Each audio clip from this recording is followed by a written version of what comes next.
Hi everyone and welcome back to our channel. Today, we have an exciting video for all the aspiring IIT JAM chemistry students out there. We have analyzed the past question papers from 2015 to 2022 and on the basis of that we have finalized the most asked topics of organic chemistry for IIT JAM Chemistry 2023. We understand how important it is to stay ahead in the competition, and that's why we are here to help you out. In this video, we are going to discuss the important topics that you need to focus on while preparing for IIT JAM Chemistry 2023. So, sit back, relax, and get ready to learn. Let's get started. Hello everyone. So today we will start a complete revision for the JAM students in which we study different concepts related to organic chemistry, complete organic chemistry you can say, and that includes GOC, stereochemistry, name reactions, reagents, reaction mechanism, etc. और organic spectroscopy. And यहाँ पर हम देखेंगे कि हर questions में हम different concepts के साथ स्टडी करेंगे, राइट। तो हर क्वेश्चन हमें ये सिखाएगा कि कोई भी क्वेश्चन आने से पहले आपको कोई भी कॉन्सेप्ट्स को किस तरीके से अप्रोच करना है। एग्जाम में सबसे स्टूडेंट्स यही गलती कर देते हैं कि वो क्वेश्चन को ठीक से नहीं रीड कर पाते और नेगेटिव मार्किंग हो जाती है। इसीलिए कोई भी क्वेश्चन रिपीट अगर होता है एग्जाम में, मेरा मतलब है जब कॉन्सेप्ट्स रिपीट थोड़े होते हैं एग्जाम में, तो आपको किस तरीके से क्वेश्चन को अप्रोच करना है, ठीक है। तो we will start with the first question. Okay, ये स्टीरियो केमिस्ट्री से क्वेश्चन है। देखिए क्या पूछा गया है, अकायरल स्टीरियो आइसोमर इज और आर पॉसिबल फॉर। बोल रहा है कि यहाँ पर चार ऑप्शंस आपको गिवन है ए बी सी डी, और आपको यहाँ पर बताना है कि कौन सा जो आइसोमर है वो अकायरल है। What is achiral? That is optical inactive. Optical inactive मतलब ऑप्टिकली इनएक्टिव आइसोमर, राइट, मतलब जो कायरल नहीं है। तो हम लोगों ने पढ़ा था कि जिसमें भी प्लेन ऑफ सिमेट्री प्रेजेंट होती है या फिर सेंटर ऑफ सिमेट्री प्रेजेंट होती है, that will makes the molecule achiral और ऑप्टिकली इनएक्टिव, राइट। तो सबसे पहले ऑप्शन नंबर ए में देख लेते हैं। तो यहाँ पर देखिए, यहाँ इसकी वैलेंसी कुछ नहीं है, मतलब हाइड्रोजन है यहाँ पर, एंड दिस इज एलिन, ठीक है।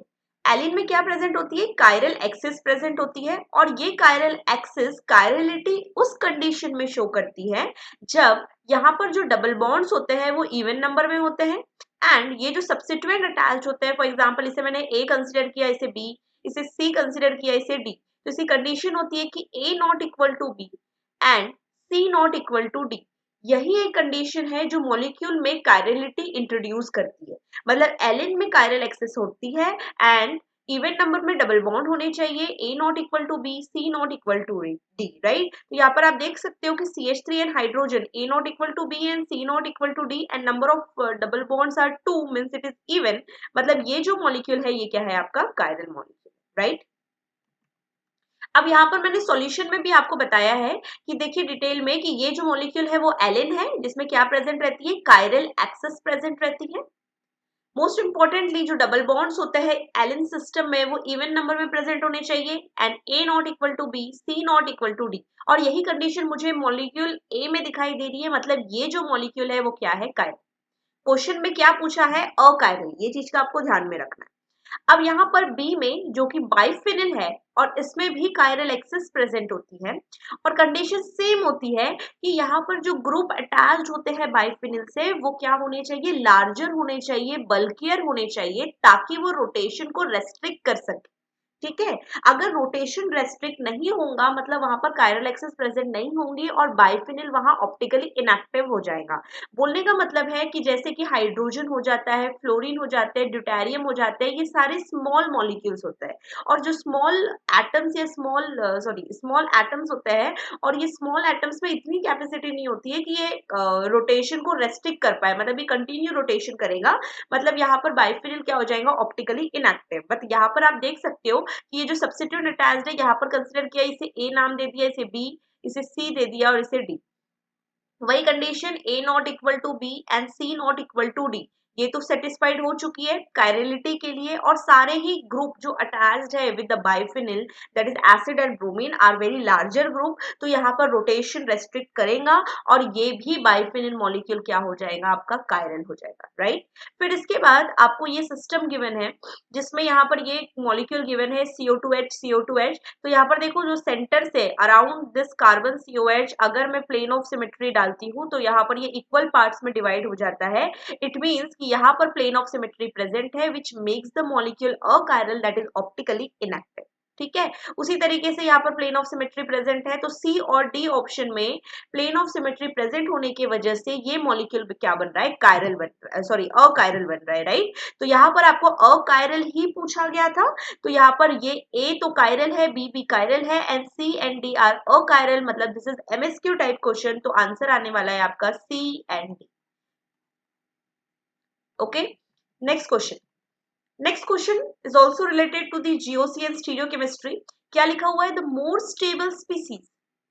Stable species in each pair of conformers are, मतलब 1 और 2 में से कौन सबसे ज्यादा स्टेबल स्पीसीज होंगी, 3 एंड 4 में से कौन सबसे ज्यादा स्टेबल स्पीसीज होंगी, और 5 एंड 6 पेयर में से हमें आइडेंटिफाई करना है कि सबसे ज्यादा स्टेबल कॉन्फॉर्मर्स किसका होगा। तो आप लोगों को हमेशा हमने पढ़ाया है या फिर आपने कई बार पढ़ा है ये कॉन्सेप्ट कि जो चेयर फॉर्म होती है, चेयर फॉर्म में एक बॉन्ड एक्सियल होता है, एक इक्वेटोरियल होता है, एक एक्सियल होता है, एक इक्वेटोरियल होता है।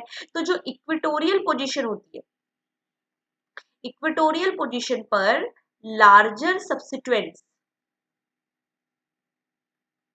क्या होते हैं, स्टेबल। इक्वेटोरियल पोजीशन पे जो लार्जर सब्स्टिट्यूएंट्स होते हैं वो क्या होते हैं, स्टेबल होते हैं।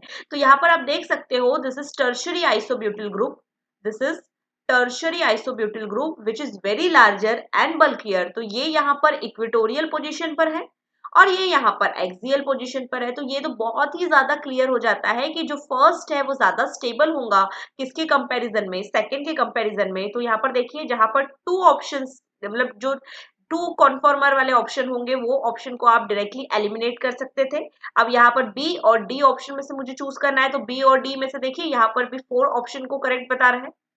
ठीक है, तो यहाँ पर देखिए अब यहाँ पर ये क्वेश्चन आता है कि मैम यहाँ पर तो टर्शियरी आइसोब्यूटिल जो कि लार्जर ग्रुप है वो तो एक्सियल पोजीशन पर है, तो वो कैसे स्टेबल हो सकता है। तो आपको याद रखना है कि अगर यहाँ पर इसके थर्ड पोजीशन पर ऑक्सीजन अटैच्ड है, मतलब कि कोई हेट्रो एटम अटैच्ड है जिसके पास लोन पेयर्स ऑफ इलेक्ट्रॉन है जो एक्सियल पोजीशन पर आ रहे हैं, ठीक है। तो ये जो लोन पेयर है इस एक्सियल पोजीशन वाले लार्जर सब्स्टिट्यूएंट को क्या करते हैं, स्टेबलाइज करते हैं।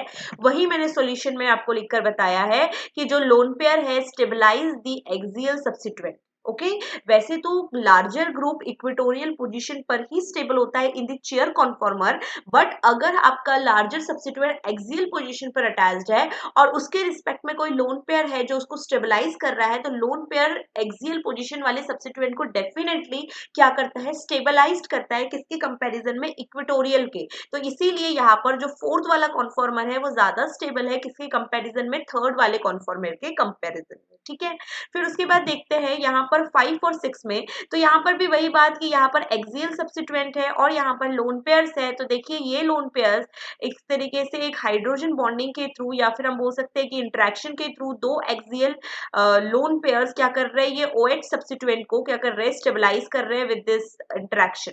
ठीक है, तो ये इंटरेक्शन की वजह से ये फिफ्थ वाले कॉन्फॉर्मर को काफी ज्यादा स्टेबिलिटी मिल रही है किसी कंपैरिजन में, सिक्स के कंपैरिजन में। तो यहाँ पर मैं बता सकती हूँ आपको कि कौन कौन से कॉन्फॉर्मर सबसे ज्यादा क्या हो जाएंगे, स्टेबल हो जाएंगे। सबसे पहले यहाँ आने वाला है 2, फिर आएगा 5 एंड 4, मतलब 2 4 5, 2 4 5। कौन सा ऑप्शन राइट था इसमें, हमारा ऑप्शन नंबर बी इसमें जो था वो हमारा करेक्ट आंसर था। Next question is related to the number of compound having S configuration. आपको यहाँ पर बताना है कि यहाँ पे इतने नंबर ऑफ कंपाउंड्स आपको गिवन है और यहाँ पर ये आपको बताना है कि किसका S कॉन्फ़िगरेशन रहेगा। तो देखते हैं इसका सॉल्यूशन। देखिए यहाँ पर ये जो कार्बन है ये कायरल सेंटर है, हाइड्रोजन को फोर्थ प्रायोरिटी देंगे, बैक साइड है। आपको पता है कि अगर फोर्थ प्रायोरिटी ग्रुप अगर वेज में होता है तो R S में कन्वर्ट हो जाता है, S R में कन्वर्ट हो जाता है, राइट। एंड जो ब्रोमीन है यहाँ पर फ्रंट में गिवन है और हाइड्रोजन जो है वो बैक में गिवन है। अगर हाइड्रोजन बैक में ही है तो हमें कन्वर्ट करने की कोई जरूरत नहीं है, मतलब अगर आर आता है तो आर ही रहेगा, एस आता है तो एस ही रहेगा। तो हाइड्रोजन स्मॉलेस्ट है इसलिए 4 नंबर दे दिया, ब्रोमीन सबसे लार्जेस्ट है इसलिए 1 नंबर दे दिया। ठीक है, फिर यहाँ पर इथिल को सेकेंड एंड थर्ड, तो कैसे रोटेशन कराओ, 1 से 2, 2 से 3। समझ में आ रहा है आपको? मतलब यहाँ पर कुछ इस तरीके से 1 4 2 3, तो 1 से 2, 2 से 3, तो देखिए 1 से 2, 2 से 3, कैसा रोटेशन जा रहा है, कैसा रोटेशन जा रहा है, एंटी क्लॉकवाइज। एंड यहाँ पर चेंज करने की कोई जरूरत नहीं है क्योंकि जो लोएस्ट प्रायोरिटी ग्रुप है वो बैक साइड है, मतलब यहाँ पर क्या आ जाने वाला है, एस। ओके, फिर यहाँ पर देखिए इसको 4 दे देंगे, this is 1, this is 2 and this is 3, तो 1 2 2 2 2 3, it is also S. But यहाँ पर जो lowest priority group in the Fischer अगर हॉरिजेंटल लाइन पर होता है तो एस किस में कन्वर्ट हो जाता है, आर में कन्वर्ट हो जाता है। क्लियर? This is allene. वही बताया था, नंबर ऑफ डबल बॉन्ड क्या होते हैं, इवन नंबर में। A not equal to B, C not equal to D, then this is chiral. Okay, और इस मॉलिक्यूल का बिल्कुल ट्रिक यूज करते हैं हम। यहाँ पर इस मॉलिक्यूल के लिए एक ट्रिक यूज की जाती है। देखिए यहाँ से अगर मैं इसको देख रही हूँ तो ये लेफ्ट है और ये राइट है। ओके, तो हम क्या करेंगे, सिंपली आपको जो भी ट्रिक आसान लगती है या अब तक आपने जो भी ट्रिक पढ़ी होंगी आप वो उसे यूज कर सकते हो। लेकिन यहाँ पर देखिए, यहाँ ये जो है हाइड्रोजन एंड CH3 प्लेन में है। जो जो प्लेन में मॉलिक्यूल होते हैं वो हॉरिजेंटल में लिखे जाते हैं, तो लेफ्ट साइड हाइड्रोजन है, राइट साइड CH3 है। ठीक है, जो फ्रंट में है उसको टॉप पे लिखा जाता है, जो बैक में है उसे नीचे लिखा जाता है। ठीक है, तो मुझे ये वाला कार्बन मैं यहाँ से देख रही हूँ, ठीक है, मैं यहाँ से देख रही हूँ, तो यहाँ पर ये लेफ्ट है ये राइट है, मुझे ये कार्बन पहले दिखाई दे रहा है जो कि फ्रंट और बैक वाला हाइड्रोजन है। मतलब ये वाला हाइड्रोजन, ये वाले कार्बन की लाइन को मैं, मतलब ये वाली लाइन को मैं डार्क कर दूंगी, इसका मतलब ये मुझे दिखाई दे रहा है। ठीक है, पहले तो यहाँ पर मैं इसी से नंबरिंग स्टार्ट करूंगी, दिस इज 1 2 3 4, तो 1 से 2, 2 से 3, ये क्या आ रहा है, 1 2 3, ये क्या हो रहा है आपका, देखो एंटी क्लॉकवाइज, तो इसका भी कॉन्फ़िगरेशन क्या आने वाला है, एस आने वाला है। अब यहाँ पर लोवेस्ट प्रायोरिटी ग्रुप वाला नहीं देखना है, वो कान इन गोल्ड वाला रूल था, यहाँ पर हमने ट्रिक से सॉल्व किया है।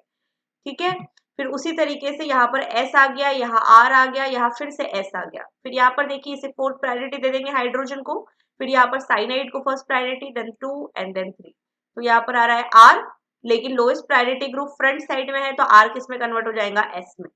ठीक है, फिर लास्ट जो ग्रुप है, देखो मैंने इसको सॉल्व करके बताया है कि यहाँ पर किसको, ये फोर्थ प्रायोरिटी हाइड्रोजन को दे रहे हैं फर्स्ट, यहाँ पर डबल बॉन्ड इसलिए फर्स्ट आ रहा है, ये सेकंड, ये थर्ड, ये भी क्या आ रहा है, एस आ रहा है। ठीक है, तो यहाँ पर देखिए ये इसका भी एस कॉन्फ़िगरेशन आ रहा है और हमें पूछा गया था कि नंबर ऑफ एस कॉन्फ़िगरेशन ये इन मॉलिक्यूल में कितने हैं, तो एक ही आर आ रहा है, मतलब 1, ये भी एस आ चुका है ना, ये भी एस आ गया है, ये भी एस आ गया है, ये भी एस और ये भी एस, मतलब 5 थे टोटल और 4 उसमें क्या आ रहा है, एस कॉन्फ़िगरेशन वाला मॉलिक्यूल आ रहा है और एक आर कॉन्फ़िगरेशन का आ रहा है, मतलब इसका आंसर था 4।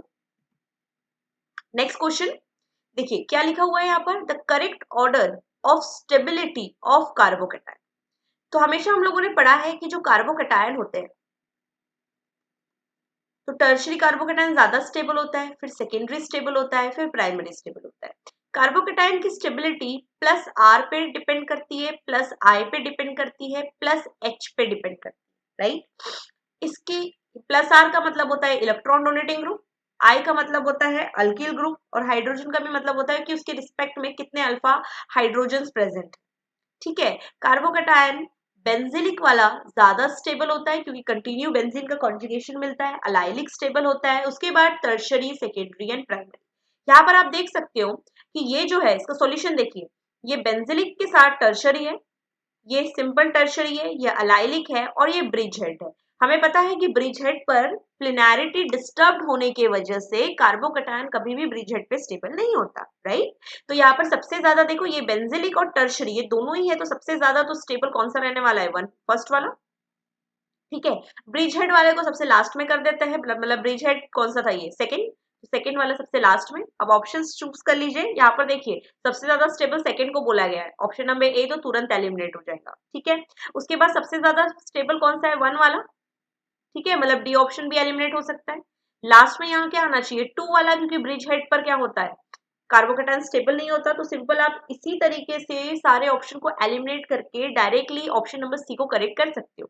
ठीक है, फिर यहाँ पर अगर मैं बात करती हूँ थर्ड और फोर्थ में से, तो मोस्ट ऑफ द स्टूडेंट्स यहाँ पर कंफ्यूज हो जाते हैं कि यहाँ पर जो अलाइलिक कार्बोकेटायन है ज्यादा स्टेबल है टर्शरी से, लेकिन आपको याद रखना है कि ये जो टर्शरी कैटायन है इसके पास अल्फा हाइड्रोजन 9 होने की वजह से ये 10 हाइपर कॉन्जुगेटिंग स्ट्रक्चर बनाता है, इसीलिए अलाइलिक कैटायन से भी ज्यादा स्टेबल होता है, बेंजीलिक से कम एंड अलाइलिक से ज्यादा। ओके, तो यहाँ पर ऑप्शन नंबर सी जो है वो करेक्ट आंसर है। नेक्स्ट क्वेश्चन देखिए, the correct order of acidity among the following is, ठीक है, यहाँ पर आपको 4 ऑप्शंस गिवन है और यहाँ पर 4 कंपाउंड्स भी गिवन है, आपको बताना है, कंपैरिजन करना है कि इसकी एसिडिटी ऑर्डर क्या होंगी। देखिए फर्स्ट में तो कोई भी इफेक्ट नहीं लगेगा क्योंकि सिंपली एसिड गिवन है और एसिड के अलावा बेंजीन से कोई भी सब्स्टिट्यूएंट अटैच नहीं है। फिर अगर मैं बात करती हूँ सेकंड की, तो यहाँ पर benzoic acid, this is the ortho nitrobenzoic acid. तो आपको पता है कि अगर बेंजोइक एसिड में कौन सा इफेक्ट लगता है, ऑर्थो इफेक्ट लगता है, and ortho effect is directly proportional to the acidity of the compound. तो ऑर्थो इफेक्ट की वजह से सेकंड की एसिडिटी सबसे ज्यादा हाईएस्ट होंगी, राइट। तो यहाँ पर डी ऑप्शन और बी ऑप्शन एलिमिनेट हो सकते हैं। अब देखते हैं बाकी ऑप्शंस में से, तो आपको पता होना चाहिए कि NO2 का कौन सा इफेक्ट लगता है, -R एंड -I। ओके, लेकिन जो मेटा पोजीशन पर, बेंजीन के मेटा पोजीशन पर अगर कोई सब्स्टिट्यूएंट अटैच्ड होते हैं तो वहां पर रेजोनेंस का इफेक्ट नहीं लगता, सिर्फ और सिर्फ इंडक्टिव इफेक्ट लगता है। ठीक है, लेकिन ज्यादा पावरफुल इफेक्ट किसका है, रेजोनेंस का। मतलब -R इफेक्ट क्या कर रहा है, स्ट्रॉन्ग इलेक्ट्रॉन विड्रॉइंग ग्रुप है which increases the acidity of the compound, right. तो जैसे यहाँ पर जो एसिडिटी है वो it is directly proportional to the -R and -I। तो यहाँ पर आप देख सकते हो कि इसके बाद तो डायरेक्टली फोर्थ आने वाला है, समझ में आ रही है बात आपको, इसके बाद डायरेक्टली फोर्थ आने वाला है। फिर अगर हम बात करते हैं वन और थर्ड में से, तो -I क्या करता है, एसिडिटी को इंक्रीज करता है, और वन में तो कोई भी इफेक्ट नहीं है, तो फिर आ जाएगा 3 और फिर आ जाएगा 1। तो ऑप्शन कुछ इस तरीके से होना चाहिए, 2 4 3 1, 2 4 3 1, सी ऑप्शन। ठीक है, नेक्स्ट क्वेश्चन, ये क्वेश्चन को देखिए क्या लिखा हुआ है, फॉर द मॉलिक्यूल, ये मॉलिक्यूल आपको गिवन है, the number of all the possible stereo isomers are. तो इसको थोड़ा मैंने स्ट्रक्चरल फॉर्मूले के हिसाब से एक्सपांडेड फॉर्म में लिखा हुआ है। तो यहाँ पर आप देख सकते हो कि ये जो डबल बॉन्ड है, ठीक है, ये मॉलिक्यूल आपको सबसे पहले क्या दिखाई दे रहा है, इट इज अनसिमेट्रिकल। ओके, तो अगर बात आती है सिमेट्रिकल मॉलिक्यूल की, तो उसमें भी हमारे पास दो कंडीशंस होती है कि वहां पर इवन नंबर में डबल बॉन्ड या इवन नंबर में कायरल सेंटर्स प्रेजेंट होंगे। फिर वहां पर भी हम फॉर्मूला लगाते हैं, अगर मुझे टोटल स्टीरियो आइसोमर्स पता करना है तो उसका फॉर्मूला क्या होता है, 2n-1 प्लस 2n/2-1। ठीक है, ये सारे फॉर्मूलेज होते हैं जब मॉलिक्यूल में सिमेट्री प्रेजेंट होती है। ठीक है, in order to calculate the total stereo isomers. But अगर मॉलिक्यूल में सिमेट्री प्रेजेंट नहीं है, अगर मॉलिक्यूल में सिमेट्री प्रेजेंट नहीं है, इट मीन्स कि वो अनसिमेट्रिकल मॉलिक्यूल है, और उसका फॉर्मूला होता है स्टीरियो आइसोमर कैलकुलेट करने का 2n, where n is the number of chiral centres present, और you can say number of possible geometrical isomers in case अगर वहां डबल बॉन्ड है। तो यहाँ पर ये डबल बॉन्ड में जो CH और CH ये जो अटैच्ड है, आप देख सकते हो कि यहाँ पर मैं सिस ट्रांस एल्कीन बना सकती हूँ, यह EZ पॉसिबिलिटी है। और ये जो कार्बन है ये तो कायरल कार्बन है, ठीक है। फिर उसके अलावा ये जो डबल बॉन्ड यहाँ पर आ रहा है, यहाँ पर भी EZ आइसोमर की पॉसिबिलिटी है, हम बनाकर आइसोमर्स लिख सकते हैं। लेकिन जो ये लास्ट एल्कीन है, यहाँ पर दोनों ही मिथिल ग्रुप अटैच होने के वजह से वी कांट डिसाइड कि ये E है या Z। ठीक है, दोनों सेम है, मतलब यहाँ पर आइसोमर्स बनने की कोई भी पॉसिबिलिटी नहीं है। तो यहाँ n की वैल्यू 3 आ जाएंगी, जिसमें हम ये दो ही डबल बॉन्ड को काउंट करेंगे और ये कायरल सेंटर को काउंट करेंगे। इसे काउंट करने की जरूरत नहीं है क्योंकि आइसोमर्स देने की कैपेसिटी नहीं रखता है। तो 2 to the power 3 मतलब कि क्या आने वाला है आंसर आपका 8। क्लियर, तो इसका आंसर क्या हो जाएगा 8। ये चीज का आपको ध्यान रखना है। नेक्स्ट क्वेश्चन देखो क्या लिखा हुआ है, the mechanism of the following transformation involves. यहाँ पर आपको रिएक्टेंट गिवन है, एसिड एल्डिहाइड, फॉर्मल एल्डिहाइड जो कि एक्सेस में प्रेजेंट है, in the presence of an base, ये कंपाउंड आपको मिल रहा है। ठीक है, अब ये जो कंपाउंड आपको मिल रहा है, आपको पूछा गया है कि किस रिएक्शन की कॉम्बिनेशन से, aldol and Cannizzaro, aldol and Claisen Schmidt, Knoevenagel and Cannizzaro and Stobbe and Cannizzaro. ठीक है, तो यहाँ पर आपको ध्यान बस इतना रखना है कि एक्सेस में आपको क्या यूज करना है, फॉर्मल्डिहाइड, और वन इक्विवेलेंट में क्या प्रेजेंट है, एसिटाल्डिहाइड। इसका मैकेनिज्म देखते हैं। देखिए यहाँ पर आपको क्या गिवन है, ये गिवन है आपका एसिटाल्डिहाइड, ओके, और एक्सेस में क्या गिवन है आपको, फॉर्मल्डिहाइड। बेस गिवन है, इसके पास अल्फा हाइड्रोजन एटम्स होने की वजह से बेस के प्रेजेंस में अल्डोल रिएक्शन इजीली हो जाती है। ठीक है, तो सबसे पहले बेस क्या करेगा, ये अल्फा हाइड्रोजन से प्रोटॉन को एब्स्ट्रैक्ट करेगा, तो यहाँ आ जाएगा CH2 नेगेटिव, राइट। ये एक न्यूक्लियोफिलिक सेंटर इस इलेक्ट्रोफिलिक सेंटर पे अटैक करेगा और पाई बॉन्ड इस ऑक्सीजन पर क्या हो जाएगा, शिफ्ट हो जाएगा। ठीक है, तो यहाँ पर देखिए COH, ठीक है, मतलब ये O नेगेटिव बना और फिर वही O नेगेटिव ने H प्लस एब्स्ट्रैक्ट कर लिया। फिर यहाँ पर अटैक करने वाली स्पीसीज कौन सी आ रही है, CH2, C डबल बॉन्ड हो H। अभी मैंने आपको समझाया कि यहाँ पर क्या प्रेजेंट है, फॉर्मल्डिहाइड एक्सेस अमाउंट में प्रेजेंट है। क्या प्रेजेंट है, फॉर्मल्डिहाइड एक्सेस अमाउंट में प्रेजेंट है।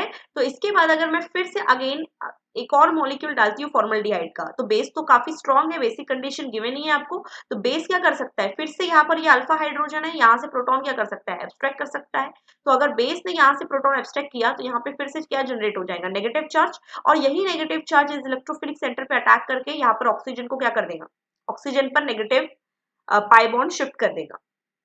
देखो तो ये CH को मैं क्या लिख सकती हूँ, CH2OH लिख सकती हूँ ना, CH2OH, CH, C double bond H, मतलब अल्डिहाइड ग्रुप अटैक किस पे कर रहा है, ये इस मॉलिक्यूल पे कर रहा है, तो फिर यहाँ पर भी क्या आ जाएगा, CH2OH। ठीक है, अभी भी इसके अल्फा हाइड्रोजन प्रेजेंट है, मतलब अगर मैं फिर से यहाँ पर क्या डाल देती हूँ, फॉर्मल्डिहाइड, तो फिर से बेस क्या कर सकता है, बेस क्या कर सकता है, ये वाले प्रोटॉन को एब्स्ट्रैक्ट कर सकता है, क्योंकि यही एक एसिडिक लास्ट प्रोटॉन अवेलेबल है। यहाँ पर फिर से क्या आ जाएगा, नेगेटिव चार्ज, फिर से ये नेगेटिव चार्ज फॉर्मल्डिहाइड पर क्या कर देगा, अटैक कर देगा। तो यहाँ पर देखिए एक CH2OH तो ऑलरेडी अटैच था, एक CH2OH ऑलरेडी अटैच था। ठीक है, यहाँ पर अटैच था आपका एल्डिहाइड, ओके, और एक बार फिर से अटैक करने के बाद यहाँ पर क्या आ जाएगा, CH2OH।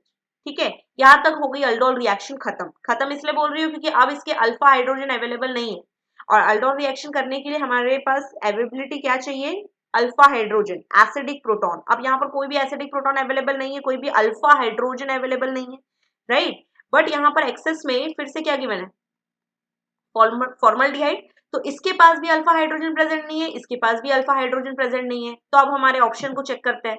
देखिए नोवेंजल तो नहीं है, स्टोप तो नहीं है, ठीक है, क्या करवाया, अल्डोल करवाया। क्लेजन स्किम्स किस में होता है, क्लेजन के लिए ईस्टर चाहिए, बी ऑप्शन ऐसे ही क्या हो जाएगा, एलिमिनेट। बस आपको क्लियर हो गया होगा, ये कैनिजेरो रिएक्शन करवानी है आपको कि कैनिजेरो रिएक्शन में क्या होता है, कैनिजेरो रिएक्शन में अल्फा हाइड्रोजन प्रेजेंट नहीं होते, अगर अल्फा हाइड्रोजन प्रेजेंट होंगे तो वो अल्डोल रिएक्शन में पार्टिसिपेट करेगा, राइट। तो कैनिजेरो रिएक्शन के प्रेजेंस में आप क्या पॉसिबिलिटी हो सकती है बताइए। अब यहाँ पर हम एक्सेस में ये यूज नहीं करेंगे, सिंपल कैनिजेरो रिएक्शन क्या करता है, बेस डायरेक्टली इस इलेक्ट्रोफिलिक सेंटर पे अटैक करके ये पाई बॉन्ड इस ऑक्सीजन पर शिफ्ट कर देगा। यहाँ पर 3 CH2OH अटैच्ड है, इसको एज इट इज अटैच्ड रहने देंगे। फिर ये आ जाएगा O नेगेटिव, हाइड्रोजन अटैक करने वाली स्पीसीज भी OH है। क्लियर हुआ। तो कैनिजेरो रिएक्शन में आप लोगों ने देखा होगा कि कैनिजेरो रिएक्शन क्या होती है, it is a redox reaction. इसमें एक स्पीसीज ऑक्सीडाइज्ड हो जाती है जो क्या बनाती है, एसिड, और एक स्पीसीज रिड्यूस्ड होकर क्या बनाती है, अल्कोहल। ठीक है, तो मुझे मॉलिक्यूल में ये दिखाई दे रहा है क्लियरली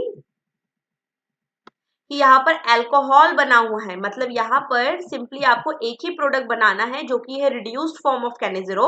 तो सिंपली अगर ये OH माइनस इस पे अटैक करता है तो देखिए ये अगर नेगेटिव अपनी पोजीशन लेता है तो यहाँ पर यहाँ से क्या निकल जाएगा, हाइड्राइड निकल जाएगा। किस फॉर्म में निकलता है, ये हाइड्राइड के फॉर्म में निकलता है, तभी तो वो रिड्यूस कर पाएगा। ठीक है, तो यहाँ पर देखिए एक ये भी मिलेगा मुझे जिसमें एसिड ग्रुप अटैच्ड होगा, और फिर एक क्या हो सकता है कि सिंपली जो जैसे मैंने बताया कि हाइड्राइड है ना, तो जैसे यहाँ पर आपके जो ये 3 ग्रुप अटैच थे और यहाँ पर था आपका एल्डिहाइड ग्रुप अटैच, तो सिंपली जो हाइड्राइड निकलता है इन द कैनिजेरो रिएक्शन, ये क्या करेगा, सबसे पहले इस इलेक्ट्रोफिलिक सेंटर पर अटैक, पाई बॉन्ड ये ऑक्सीजन पर क्या हो जाएगा, शिफ्ट हो जाएगा। राइट, और यहाँ पर भी CH2OH आ जाएगा। ठीक है, मतलब एक एसिड का भी मॉलिक्यूल बनेगा, बट हमारे ऑप्शन में आपको सिर्फ रिड्यूस्ड फॉर्म वाला मॉलिक्यूल बताना है, तो सबसे पहले एसिड बनने के साथ वो हाइड्राइड निकलेगा और हाइड्राइड उस पर अटैक कर देगा। तो यहाँ पर सिंपल कौन सी रिएक्शन हो रही है, aldol followed by Cannizzaro. Clear, option number A is correct. Next question देखिए, द मेजर प्रोडक्ट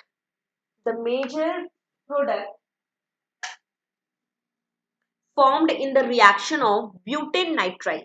क्या लिखा हुआ है यहाँ पर, आपको सिंपली ब्यूटेन नाइट्राइल की रिएक्शन फिनिल मैग्नीशियम ब्रोमाइड के साथ करवाना है, that is the Grignard reagent followed by acidification.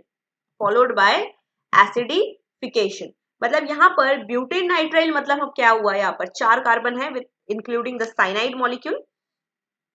यहाँ पर लिख देते हैं ब्यूटेन नाइट्राइल। ठीक है, ये 4 कार्बन हो गए। इसको ट्रीट किया गया है फिनिल मैग्नीशियम ब्रोमाइड के साथ। This is the Grignard reagent, Mg positive phenyl negative. ये क्या करेंगे, कार्बन पर अटैक कर देगा। ये पाई बॉन्ड किस पर शिफ्ट हो जाएगा, नाइट्रोजन पर। क्या मिलेगा मुझे यहाँ पर, CH3 CH2 CH2, कार्बन पर अटैक कर रहा है phenyl group, double bond N negative MgBr। ठीक है, फिर क्या बोला है, फॉलोड बाय एसिडिफिकेशन। एसिडिफिकेशन का मतलब होता है एसिडिक हाइड्रोलिसिस। ओके, तो एसिडिक हाइड्रोलिसिस हमेशा याद रखना है कि अगर ये जो C double bond N imine type जो मॉलिक्यूल होता है, इसका अगर जब भी आप एसिडिक हाइड्रोलिसिस करवाते हो तो ये किसमें कन्वर्ट हो जाता है, कीटोन में। किसमें कन्वर्ट हो जाता है, बस यहाँ पर क्या लगा दो, ऑक्सीजन। किसमें कन्वर्ट हो जाता है, ये कीटोन में। तो this is the correct answer. हाँ, अब किसी के माइंड में ये भी आ सकता है कि मैम फिर से इस पर अटैक करवाए क्या, तो ऑप्शन नंबर डी भी करेक्ट करके आ सकते हो आप कि किसी इस पे अगर फिर से अटैक करवाया अगर हमने, लेकिन यहाँ पर आपको ऐसा कुछ गिवन नहीं था कि ग्रिग्नार्ड रिएजेंट एक्सेस में गिवन है। ठीक है, और यहाँ पर जो एसिडिफिकेशन किया गया है, तो ये C डबल बॉन्ड N को किसमें कन्वर्ट करने के लिए, कीटोन में कन्वर्ट करने के लिए। तो यहाँ पर कौन सा ऑप्शन करेक्ट था, देखिए 1 2 3 4 मतलब 4 कार्बन रहने चाहिए, तो 1 2 3 4 number of carbon will remain the same. तो ऑप्शन नंबर ए जो है इसमें करेक्ट आंसर है। नेक्स्ट क्वेश्चन देखिए, the major product X and Y in the following reaction sequence is, very important reaction। यहाँ पर फिर से ग्रिग्नार्ड रिएजेंट गिवन है, but with the presence of an copper iodide. Copper iodide makes the Grignard reagent very soft, so it will attacks on the soft centre. तो यहाँ पर ये आपको देगा 1,4 एडिशन। वैसे ग्रिग्नार्ड रिएजेंट कौन सी एडिशन देता है, ग्रिग्नार्ड रिएजेंट कौन सी एडिशन देता है, ग्रिग्नार्ड रिएजेंट आपको एडिशन रिएक्शन देता है 1,2 addition to the carbonyl, right. लेकिन क्या होता है, सिंपली आपको एक चीज का ध्यान रखना है कि जब भी कॉपर आता है, कॉपर के प्रेजेंस में ये सॉफ्ट सेंटर बन जाता है और ये 1,4 एडिशन रिएक्शन देता है। तो सिंपली यहाँ पर देखिए, इसको डिटेल सॉल्यूशन देखते हैं इसका।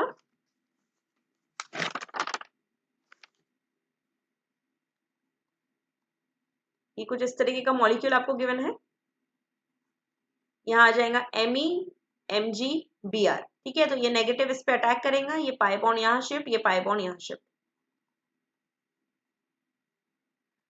ये 1,4 अटैक किया, तो यहाँ पर और एक क्या आ गया, मिथिल ग्रुप आ गया। ठीक है, अब सिंपली यहाँ पर आपको दिया हुआ है मिथिल आयोडाइड। तो अब क्या करेगा, ये नेगेटिव चार्ज अपनी पोजीशन लेगा, कीटो ग्रुप बनाएगा, ये पाई बॉन्ड इस कार्बन पर शिफ्ट हो जाएगा, यहाँ आ जाएगा नेगेटिव चार्ज, ये नेगेटिव चार्ज इस मिथिल पर अटैक करेगा और iodine as a leaving group बाहर निकल जाएगा। ठीक है, तो यहाँ पर देखिए 2 मिथिल ग्रुप यहाँ पर अटैच्ड है, C double bond O CH3। ठीक है, ये बन गया आपका X। अब इसको यहाँ पर ट्रीट किया गया है MCPBA के साथ। तो आपको पता है कि MCPBA का काम क्या होता है, इपॉक्सीडेशन करना, बट एल्कीन तो प्रेजेंट है नहीं, तो इपॉक्सीडेशन नहीं होगा। मतलब यहाँ पर कीटोन प्रेजेंट है, तो MCPBA कीटोन को किसमें कन्वर्ट कर देता है, ईस्टर में कन्वर्ट कर देता है। और आपको रिएक्शन याद आ रही होंगी, इट इज बेयर विनेगर ऑक्सीडेशन। ठीक है, तो जो मोर सब्स्टिट्यूटेड साइड है वहां पर ऑक्सीजन सिंपली क्या कर दो, इंसर्ट कर दो, क्योंकि यहाँ पर ये सेकेंडरी है और ये टर्शरी है, तो टर्शरी का मैग्नीट्यूड माइग्रेटरी एप्टीट्यूड ज्यादा होता है, तो सिंपली यहाँ पर ऑक्सीजन इंसर्ट कर दो, तो this is the correct answer. Next question, in this question they will ask you, the among the following the number of compound which can participate as a dyne component in Diels-Alder reaction। very simple question, और ये concept आपको बिल्कुल अच्छे से ध्यान में रखना है कि Diels-Alder रिएक्शन में जो डाइन पार्टिसिपेट करते हैं वो कौन से डाइन्स होते हैं। तो सबसे पहले सिसोइट, सबसे पहले सिसोइड डाइन जो होते हैं वही पार्टिसिपेट करते हैं किसमें, in the deals Alder reaction. उसमें भी अगर मैं हेट्रोडाइन की बात करूं तो जो आपका पायरोल होता है, थायोपीन होता है, वो डील्स एल्डर रिएक्शन नहीं देते हैं unless and until they are protected. Okay, तो यहाँ पर देखिए ये डाइन सिस है, ये डील्स एल्डर रिएक्शन देगा, ये भी सिस है, ये भी डील्स एल्डर रिएक्शन देगा।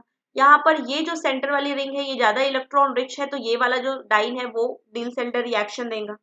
फ्यूरिन डेफिनेटली देता है डील्स एल्डर रिएक्शन, पायरोल और थायोपिन नहीं देता है विदाउट प्रोटेक्शन। ठीक है, अब यहाँ पर ये आपको कैसा दिखाई दे रहा है, ये ट्रांस दिखाई दे रहा है, ये नहीं देगा, ये भी ट्रांस दिखाई दे रहा है, ये भी नहीं देगा, ये सिस दिखाई दे रहा है, ये डेफिनेटली देगा। अब बात करते हैं ये साइक्लोब्यूटाडाइन की, तो ये साइक्लोब्यूटाडाइन ये स्टेबल नहीं होता, ये अपने आप को ओपन कर देगा और ये बना लेगा डाइन। ठीक है, मतलब ये भी डील्स एल्डर रिएक्शन देगा। तो कितने हो गए यहाँ पर, 1 2 3 4 5 एंड 6। तो करेक्ट आंसर क्या था इसमें, 6 था।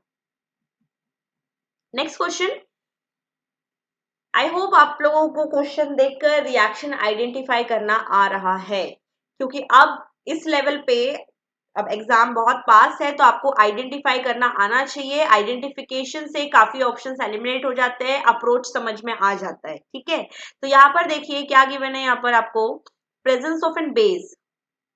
Okay, this is alpha bromoketone, alpha bromoketone कौन सी रिएक्शन है, alpha bromo, alpha haloketone in the presence of an base, it is Favorskii rearrangement और फेवरेस्की रिएक्शन। ठीक है, अब यहाँ पर देखिए क्या प्रेजेंट है, हाइड्रोजन प्रेजेंट है। इसको डिटेल में मैकेनिज्म देखते हैं इसका।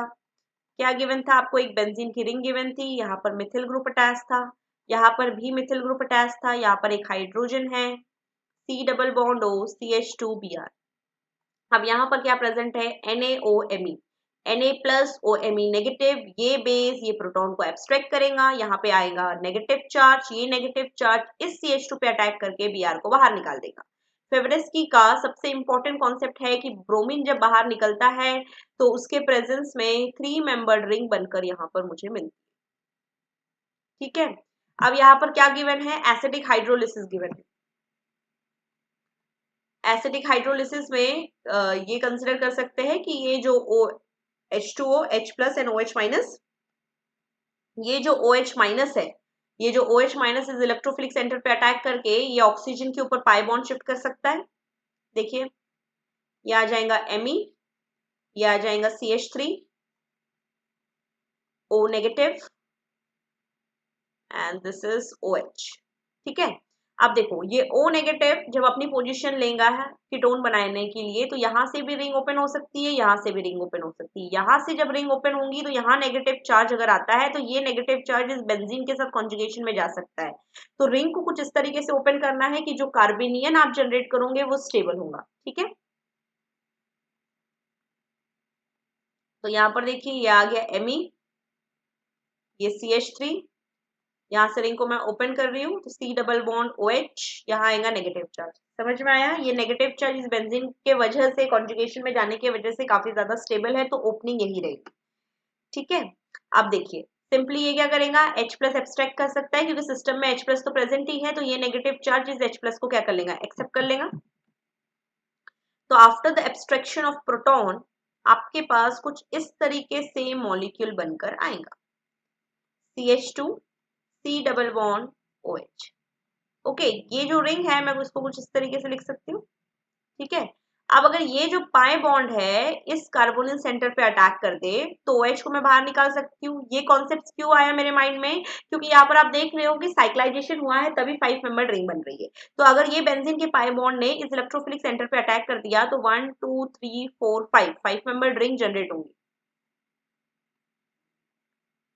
ठीक है, तो यहाँ पर देखिए कुछ इस तरीके से 5 मेंबर्ड रिंग जनरेट हो सकती है, CH2 C double bond O this. Okay, अब ये 5 मेंबर रिंग के वजह से एरोमेटिसिटी डिस्टर्ब हो चुकी है, बट यहाँ पर हाइड्रोजन है तो ये हाइड्रोजन अपने बॉन्ड पर यहाँ शिफ्ट करवा कर क्या कर सकता है, एरोमेटिसिटी रिगेन कर सकता है, and this is the final answer. तो आप देख सकते हो कौन सा ऑप्शन राइट था इसमें, ये मिथिल ग्रुप, यहाँ पर ये मिथिल ग्रुप किस पोजिशन पे है, 1 2, हाँ 1 2 3 4 5, विच ऑप्शन इज करेक्ट देख लीजिए। ये और ये कार्बोनिल के बाजू में CH2 आ रहा है, फिर CH2 के बाजू मिथिल आ रहा है, तो ए तो नहीं हो सकता। कार्बोनिल के बाजू में क्या आना चाहिए? CH2। कार्बोनिल के बाजू में आना चाहिए CH2, फिर आना चाहिए मिथिल। सी ऑप्शन जो होगा वो करेक्ट आंसर होगा। ठीक है, next question. I hope you identify the reaction. This is diene plus dienophile. मतलब ये कौन सी रिएक्शन है? ये Diels Alder reaction which is cycloaddition reaction 4+2। ठीक है, अब यहाँ पर देखिए, ये इस पर अटैक करेगा, पाई बॉन्ड यहाँ शिफ्ट, ये यहाँ शिफ्ट, तो ये जो 5 मेंबर रहेंगे इसको इस तरीके से लिख सकते हैं। हाँ, अब क्वेश्चन ये आ रहा है कि ये जो CO2 CH3 है, ये दोनों सेम साइड है, और साइक्लोएडिशन रिएक्शन क्या होती है? Stereo specific, and this is same side, तो ये आ जाएगा CO2 CH3, दोनों ही एंडो पर आ जाएंगे। तो क्वेश्चन ये भी आ सकता है कि मैम दोनों अगर सेम साइड है तो दोनों एक्सो क्यों नहीं बनाया? तो डील्स-एल्डर रिएक्शन में काइनेटिकली प्रोडक्ट स्टेबल होता है, endo product is the major product. Exo कभी भी डील्स-एल्डर रिएक्शन में नहीं बनता है, endo product is the major product, इसलिए यहाँ पर कौन सा ऑप्शन राइट था? C option. ठीक है, नेक्स्ट क्वेश्चन देखते हैं। ठीक है, ये रिएक्शन मैकेनिज्म से नेक्स्ट क्वेश्चन है। देखिए, फिर से यहाँ पर एक्सेस में क्या प्रेजेंट है? अल्फा बीटा अनसैचुरेटेड ईस्टर, और यहां पर आपको गिवन है एनालीन। तो देखो उसको किस तरीके से हम अप्रोच कर सकते हैं। यहां पर गिवन था आपको एनालीन, और क्या बताया है यहाँ पर ऑप्शन में, सॉरी क्वेश्चन में क्या बोला है कि एक्सेस में alpha beta unsaturated Easter given है। ठीक है, अब ये कुछ इस तरीके के ऑप्शंस को देखकर आपको समझ में आ रहा है कि नाइट्रोजन ने अटैक किया है। ठीक है, बस क्वेश्चन ये आ रहा है कि अब ये नाइट्रोजन 1-2 एडिशन करवाकर, मतलब ये क्वेश्चन आ सकता है कि नाइट्रोजन के जो लोन पेयर है ये डायरेक्टली अगर इलेक्ट्रोफिलिक सेंटर पे अटैक कर रहे हैं ये ईस्टर के, और OAT को बाहर निकाल सकते हैं। ठीक है, ये भी माइंड में क्वेश्चन आ सकता है, या फिर ये 1-4 एडिशन दे सकता है कि ये नाइट्रोजन के लोन पेयर पहले यहाँ पर अटैक कर दे और फिर ये 1-4 एडिशन दे। वैसे तो 1-2 एडिशन किसी के भी माइंड में अगर आ रहा है तो बिल्कुल ऑप्शंस को देखकर अपने माइंड से हटा दो, क्योंकि यहाँ पर OET कहीं से भी निकला नहीं। ठीक है, फिर अगर कॉन्सेप्ट्स के अकॉर्डिंग अगर हम सोचे तो याद रखना है कि अगर ये नाइट्रोजन के लोन पेयर्स इस बेंजीन के साथ कॉन्जुगेशन में जा रहे हैं, मतलब ये सॉफ्ट सेंटर है। नाइट्रोजन के लोन पेयर को अगर कॉन्जुगेशन मिल रहा है मतलब ये सॉफ्ट है, अगर ये सॉफ्ट है तो ये सॉफ्ट सॉफ्ट अटैक करेगा, मतलब 1-4 इंटरेक्शन करेगा। ठीक है, इसलिए ये 1-4 एडिशन रिएक्शन दे रहा है, तो नाइट्रोजन के लोन पेयर इस पर अटैक करेंगे, पाई बॉन्ड यहाँ शिफ्ट हो जाएगा और ये पाई बॉन्ड यहाँ शिफ्ट हो जाएगा। ठीक है, तो यहाँ आ जाएगा NH CH double bond CH O negative OET। ठीक है, 1-4 एडिशन में क्या होता है, फिर ये नेगेटिव अपनी पोजीशन लेता है और ये पाई बॉन्ड इस कार्बन पर शिफ्ट हो जाएगा।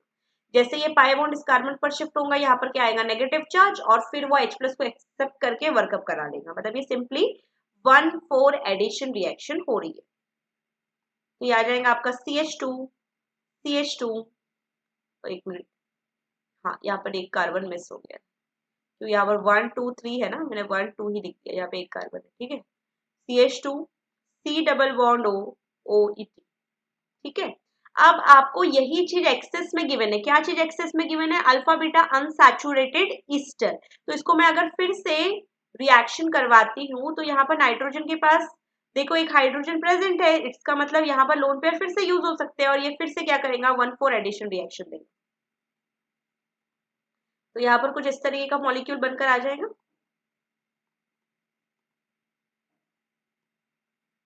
CH2 C double bond O OET।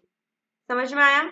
फिर यहाँ पर देखिए कि अगर हम ऑप्शंस को देखते हैं तो यहाँ पर इतनी ही रिएक्शन करवाई गई है, मतलब एक बार ही 1-4 एडिशन हुआ है, बट ऑलरेडी सिस्टम आपको बोल रहा है कि एक्सेस में मॉलिक्यूल प्रेजेंट है, तो डेफिनेटली कि नाइट्रोजन की जब तक हाइड्रोजन खत्म नहीं हो जाते तब तक कि एक्सेस में अगर मॉलिक्यूल प्रेजेंट है तो यहाँ पर 2 बार 1-4 एडिशन किया जाएगा, मतलब एक तो ऑप्शन बी करेक्ट होगा या फिर ऑप्शन डी करेक्ट होगा।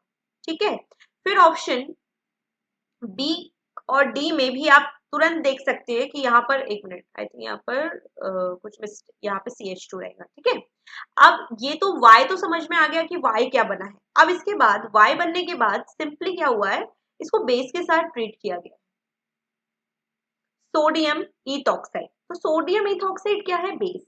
तो ये देखिए यहाँ पर ये हाइड्रोजन अल्फा है, यहाँ पर ये हाइड्रोजन अल्फा है। तो अगर बेस सिंपली यहाँ से प्रोटॉन को एब्स्ट्रैक्ट करता है तो यहाँ पर आ जाएगा नेगेटिव चार्ज। ये नेगेटिव चार्ज अगर इस इलेक्ट्रोफिलिक सेंटर पे अटैक करता है तो OAT as a leaving group क्या हो सकता है, बाहर निकल सकता है। मतलब सिंपली यहाँ पर हो रही है साइक्लाइजेशन। तो यहाँ पर ये देखिए कितनी मेंबर रिंग बनने वाली है, CH2। ये ऑलरेडी यहाँ CH2 है, ये CH2, C double bond O। अब यहाँ पर CH2CH। अब ये जो कार्बन है ये एज अ न्यूक्लियोफाइल इस इलेक्ट्रोफिलिक सेंटर पे अटैक कर रहा है, मतलब यहाँ पर एक न्यू बॉन्ड बनने वाला है और यहाँ पर क्या अटैच्ड है, इस। कितने मेंबर रिंग बनी है, 1 2 3 4 5 6। पॉसिबिलिटी सिर्फ 6 मेंबर रिंग की है, क्योंकि यहां से भी अगर आप प्रोटॉन को एब्स्ट्रैक्ट करवाते हो और यहां पर अटैक कराते हो तो सिंपली 1 2 3 4 5 6 मेंबर बनती, मतलब 5 मेंबर रिंग की कोई भी पॉसिबिलिटी नहीं है। तो डी ऑप्शन आप ऐसे ही एलिमिनेट कर सकते थे और क्या करेक्ट था, यहाँ पर बी ऑप्शन जो था वो करेक्ट। ठीक है, नेक्स्ट क्वेश्चन देखिए, the sequence of 3 steps involve in the following conversion.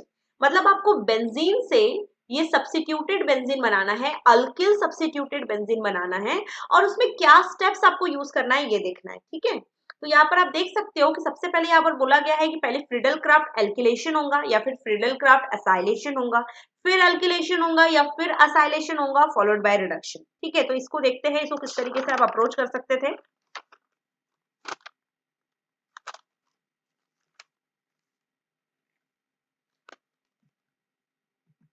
देखिए सबसे पहले अगर मैं बेंजीन को, क्या लिखा हुआ है यहाँ पर, फ्रीडल क्राफ्ट असाइलेशन। अब यहाँ पर देखो बहुत ही सिंपल सा तरीका है ये आइडेंटिफाई करने का। इसके रिस्पेक्ट में अगर सपोज कोई भी सब्स्टिट्यूएंट पहले आया होगा, चाहे ये आ जाए या ये आ जाए, ठीक है, इसके रिस्पेक्ट में जो सेकंड सब्स्टिट्यूएंट आया है वो मेटा आया है, मेटा पोजीशन पर आया है। अगर सबसे पहले सब्स्टिट्यूएंट आया है तो इसके रिस्पेक्ट में ये जो आने वाला सब्स्टिट्यूएंट आया है वो मेटा पोजीशन पर आया है। या फिर ये आइसोप्रोपिल ग्रुप अगर पहले आया है तो उसके रिस्पेक्ट में आने वाला सब्स्टिट्यूएंट वो मेटा पोजीशन पर आया है। मतलब सबसे पहले तो मुझे असाइलेशन करवाना पड़ेगा तभी वो मेटा डायरेक्टिंग बनेगा। इट मीन्स कि अगर मैं असाइलेशन करवाती हूँ, कितने कार्बन है, 1 2 3 1 2 3 in the presence of an AlCl3, Friedel Crafts acylation. तो AlCl3 ये Cl को निकालकर क्या बन जाएगा, AlCl4, और यहाँ पर जनरेट हो जाएगा एक पॉजिटिव चार्ज दिस। ठीक है, तो बेंजीन डायरेक्टली इस पर अटैक कर सकता है। तो सिंपली फ्रीडल क्राफ्ट असाइलेशन आपको पता है क्या होंगी, ये कुछ इस तरीके से आपको मिलेगी। ठीक है, अब ये जो बेंजीन से अटैच हो चुका है तो अगर मैं आप फ्रीडल क्राफ्ट अल्किलेशन करती हूँ कुछ इस तरीके से, so in the Friedel-Crafts alkylation, it is an electrophilic substitution reaction, right? This is electrophilic substitution reaction. तो जो बेंजीन से ऑलरेडी सब्स्टिट्यूएंट अटैच्ड है वो डिसाइड करेगा कि अपकमिंग जो इलेक्ट्रोफाइल है वो किस पोजीशन पर आकर बेंजीन से अटैच्ड होगा। तो ये जो सब्स्टिट्यूएंट है कि इलेक्ट्रॉन विड्रॉइंग ग्रुप है, कीटोन ग्रुप है, तो इस इलेक्ट्रॉन विड्रॉइंग ग्रुप के प्रेजेंस में आने वाला इलेक्ट्रोफाइल किस पोजीशन पर आता है, मेटा डायरेक्टिंग होता है। तो इसके रिस्पेक्ट में मेटा डायरेक्टिंग आ जाएगा। मतलब AlCl3 अगर ये Cl को बाहर निकाल कर लेकर जाएगा तो ये बन जाएगा AlCl4 और यहाँ पर आ जाएगा कार्बोकैटायन। ठीक है, तो इसके रिस्पेक्ट में ये जो इलेक्ट्रोफाइल है किस पोजीशन पर आकर लग जाएगा, मेटा पोजीशन पे। क्लियर हुआ।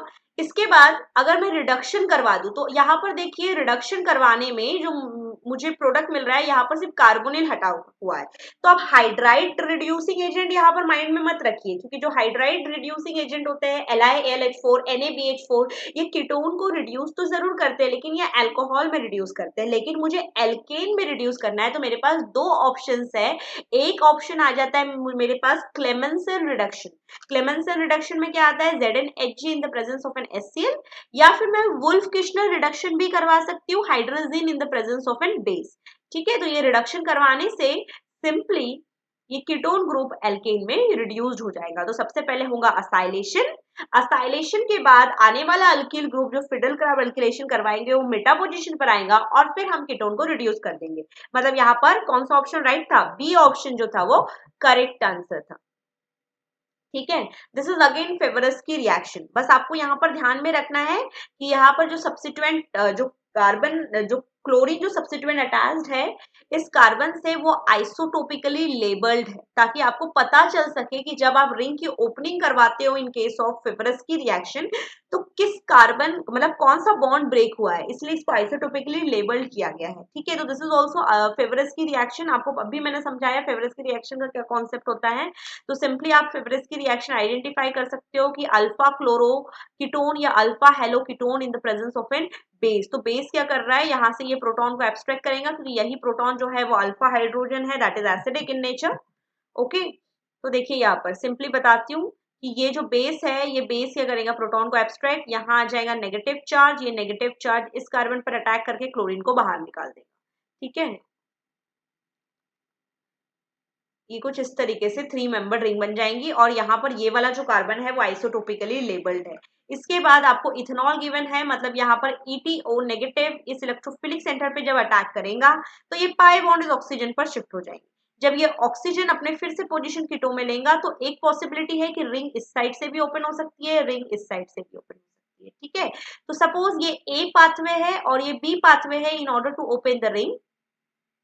तो अगर मैं ए पाथवे का बताती हूँ कि अगर रिंग कुछ इस तरीके से ओपन हो रही है तो यहाँ पर एक एसिड ग्रुप आएगा और ये कार्बन आइसोटोपिकली लेबल्ड है। ठीक है, और अगर बी पाथवे से रिंग ओपन होती है तो आइसोटोपिकली लेबल्ड वाला कार्बन तो ये है।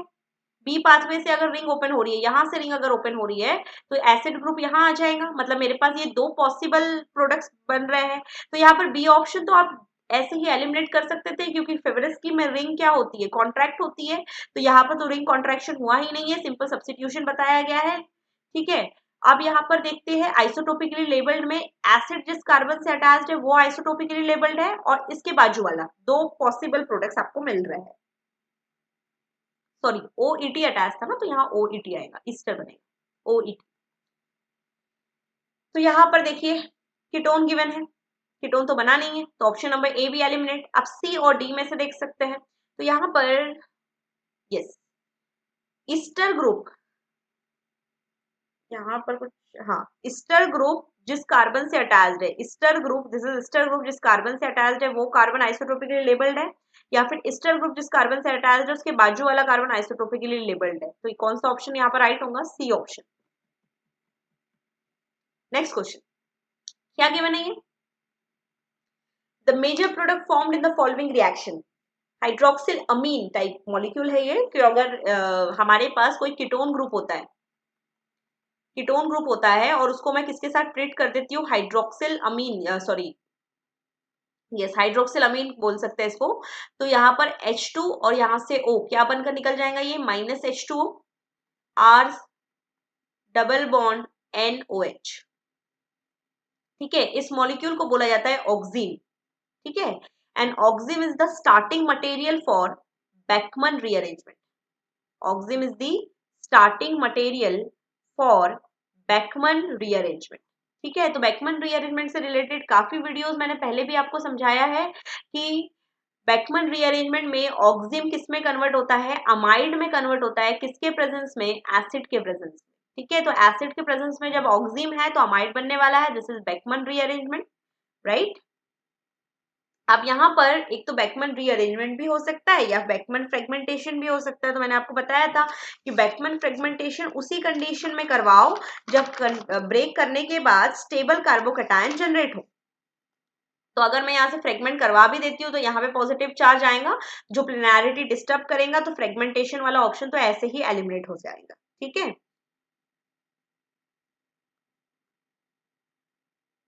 यहाँ पर ये थोड़ा सा इनकम्प्लीट बना हुआ है डी ऑप्शन, इसको थोड़ा सा करेक्ट कर लेते हैं।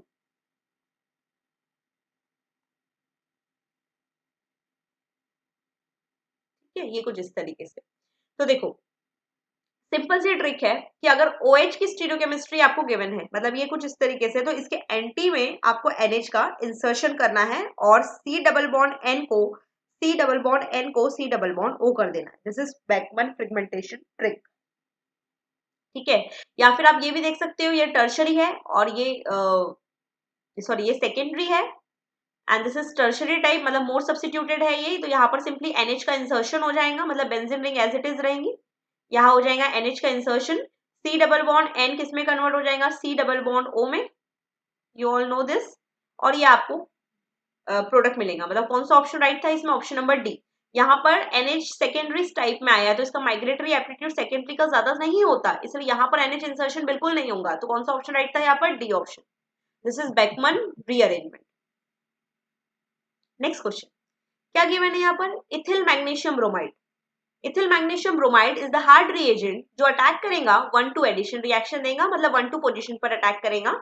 एंड अगर इसके साथ कॉपर होता, जैसे मैंने इसके पहले करवाया, अगर इसके साथ कॉपर होता तो वो गिलमन टाइप रिएक्शन देता, दैट इज 1-4 एडिशन। तो यहाँ पर इथिल नेगेटिव कौन सी रिएक्शन देने वाला है, 1-2, तो ये ई नेगेटिव डायरेक्टली 1-2 पे अटैक करेगा, तो ये pi bond as it is, ये आ जाएगा ओ नेगेटिव। अटैक करने वाली स्पीसीज क्या है, इथिल ग्रुप, ठीक है। फिर सिंपली इसका अगर मैं हाइड्रोलिसिस कर लेती हूँ, सिंपली क्या करना है इसका हाइड्रोलिसिस, तो ये आ जाएगा OH और ये आ जाएगा इथिल, ठीक है। अब ये जो OH है ये कैसा है, टर्शरी, और यहाँ पर आपको क्या गिवन है, क्रोमियम ट्राइऑक्साइड। तो chromium trioxide is the oxidising reagent, but हमें पता है कि प्राइमरी अल्कोहल को कोई भी ऑक्सीडेशन अगर करवाता है तो वो एल्डिहाइड या एसिड में करवाता है, और सेकेंडरी अल्कोहल कन्वर्ट हो जाता है कीटोन में, लेकिन टर्शरी अल्कोहल ऑक्सीडाइज्ड नहीं होता है, ठीक है। टर्शरी अल्कोहल ऑक्सीडाइज नहीं होता, तो यहाँ सिंपली रीअरेंजमेंट होगा कि ये जो ये OH है अपने बॉन्ड पेयर लेकर यहाँ पर शिफ्ट हो जाएंगे, और ये पाई बॉन्ड यहाँ शिफ्ट होगा। सी प्राइमरी जो अल्कोहल होता है वो कन्वर्ट होता है एल्डिहाइड में, या फिर अगर स्ट्रॉन्ग ऑक्सीडाइजिंग रिएजेंट होगा तो वो कन्वर्ट हो जाएगा एसिड में। जो सेकेंडरी अल्कोहल होता है वो कन्वर्ट होता है कीटोन में आफ्टर द ऑक्सीडेशन।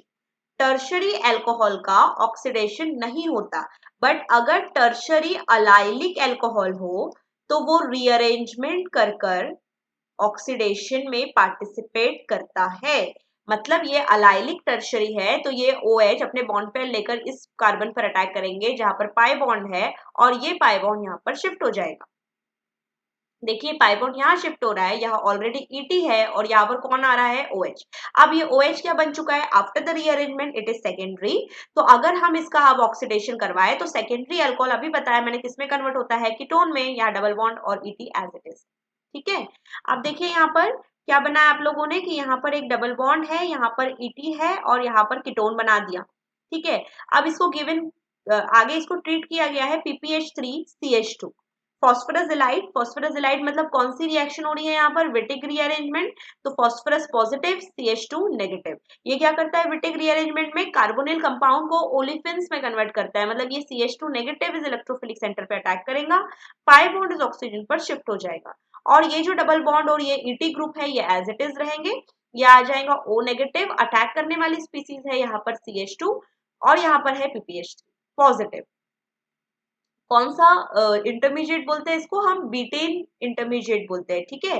फॉस्फोरस और ऑक्सीजन के बीच में काफी स्ट्रॉन्ग इंटरेक्शन होता है, तो यहाँ पर ये बॉन्ड यहाँ शिफ्ट हो जाएगा, ये बॉन्ड यहाँ शिफ्ट हो जाएगा। तो this is the correct answer. Options check कर लो। देखिए ये तो इस तरीके का कुछ कंपाउंड तो बना ही नहीं है। क्या कंपाउंड बना है कि डबल बॉन्ड कॉन्जुगेटेड, ये वाला डबल बॉन्ड कॉन्जुगेटेड है CH2 से, और यहीं पर क्या अटैच्ड है ET।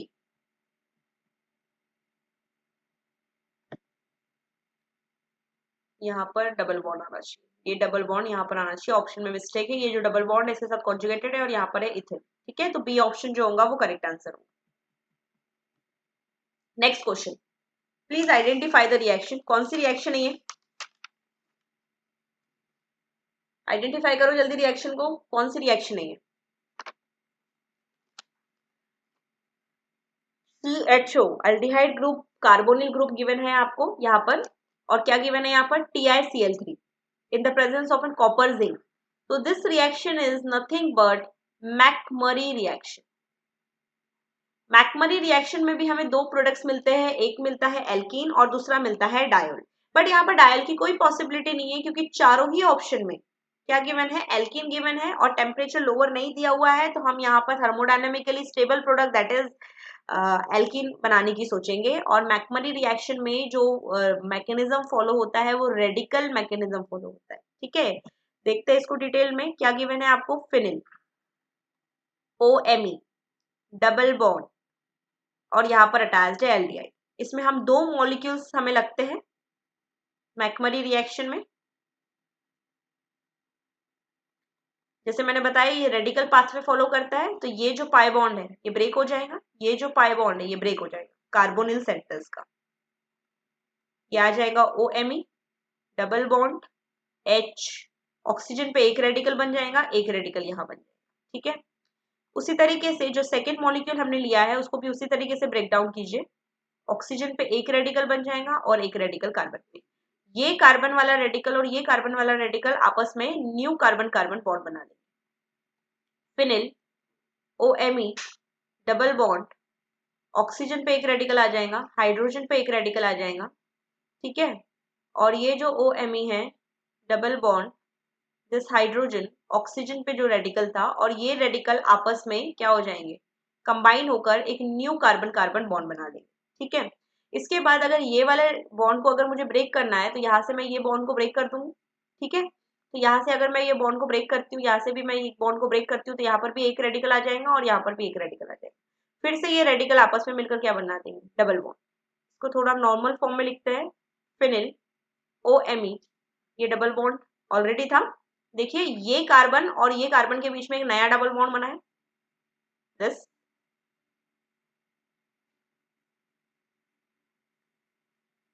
और ये OMe जो ये वाला था फिनिल। ठीक है, फिर इसको ट्रीट किया गया है एसिड के साथ, मतलब सिंपली एसिडिक हाइड्रोलिसिस हुआ है। तो जो OMe है देखो यहाँ पर, यहाँ H यहाँ OH, इसको हाइड्रोलाइज कर देंगे, यहाँ H और यहाँ OH, क्या आ जाएगा phenyl OH double bond this double bond this double bond phenyl OH। ठीक है, आप यहाँ पर देख सकते हो कि ये जो मॉलिक्यूल है ये कीटोइनॉल टॉटोमेरिज्म में जा सकता है। तो ऑक्सीजन अगर अपने लोन पेयर्स यहाँ माइग्रेट करे तो ये पाई बॉन्ड इस कार्बन पर शिफ्ट हो सकता है। ऑक्सीजन अपने लोन पेयर्स यहाँ माइग्रेट करे तो ये पाई बॉन्ड पर शिफ्ट हो सकता है। मतलब सिंपली यहाँ पर क्या हो जाएगा, कीटोइनॉल टॉटोमेरिज्म और बीच वाला डबल बॉन्ड जो आपने मैकमरी से बनाया था वो तो एज इट इज रहेगा। ठीक है, तो number of carbon will remain same 1 2, मतलब ये कुछ इस तरीके से बन जाएगा। देखिए कितने कार्बन थे यहाँ पर, 1 2 3 4 5 6, 1 2 3 4 1 2 3 4 5, एक मिनट एक्स्ट्रा तो नहीं कर दिया मैंने, ये 1 2 3 4 5 6, ये 1, ये वाला 1 आ गया, हाँ यहाँ से नंबर कटा था ना, 1 2 3 4 5 6। ठीक है, तो this is the correct answer, McMurry reaction. ठीक है, तो डबल बॉन्ड कहा देखो यहाँ पर 2 CH2 आ रहे हैं, 1 2 3 4 5 6। ठीक है, तो ये ऑप्शन नंबर C जो है इसमें करेक्ट आंसर होगा। देखिए यहाँ पर दो डबल बॉन्ड नहीं बन रहे, बी ऑप्शन ऐसे ही एलिमिनेट हो जाएगा। नेक्स्ट क्वेश्चन,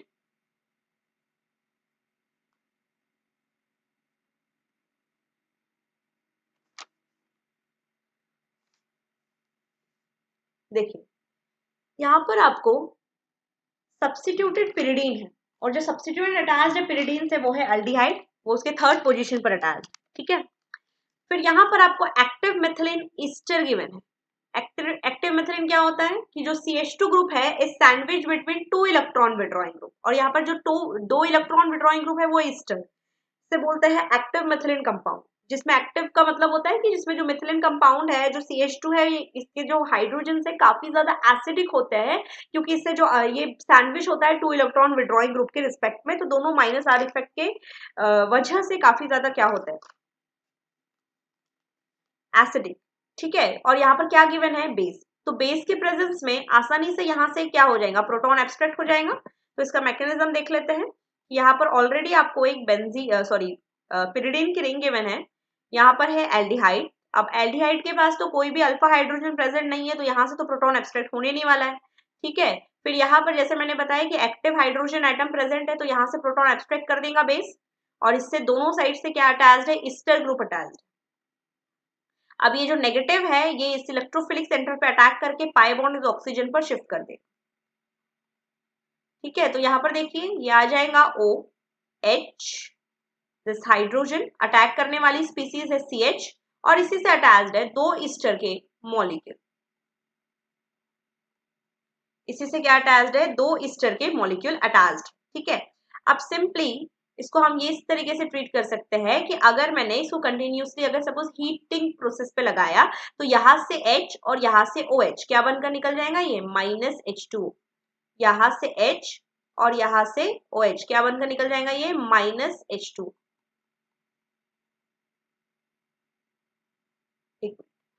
ये पिरिडिन की रिंग बन गई। हाँ ठीक है, ये ईस्टर 1 2 3 और ये ईस्टर क्या बनाया आप लोगों ने, इसके रिस्पेक्ट में ये alpha beta unsaturated Easter type बनाया, अल्फा बीटा अनसैचुरेटेड ईस्टर।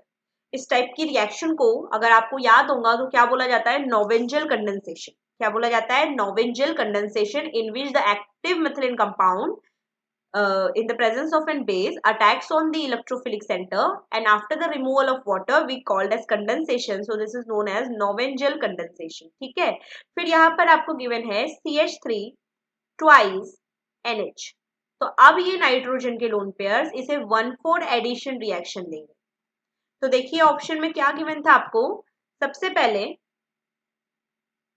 यहाँ पर CH3 twice NH गिवन था, ठीक है, तो ये CH3 twice NH ये सिंपली 1,4 एडिशन रिएक्शन देगा, तो यहाँ के लोन पेयर इस पर अटैक करेंगे, ये पाई बॉन्ड यहाँ शिफ्ट हो जाएगा, ये पाई बॉन्ड इस ऑक्सीजन पर शिफ्ट हो जाएगा।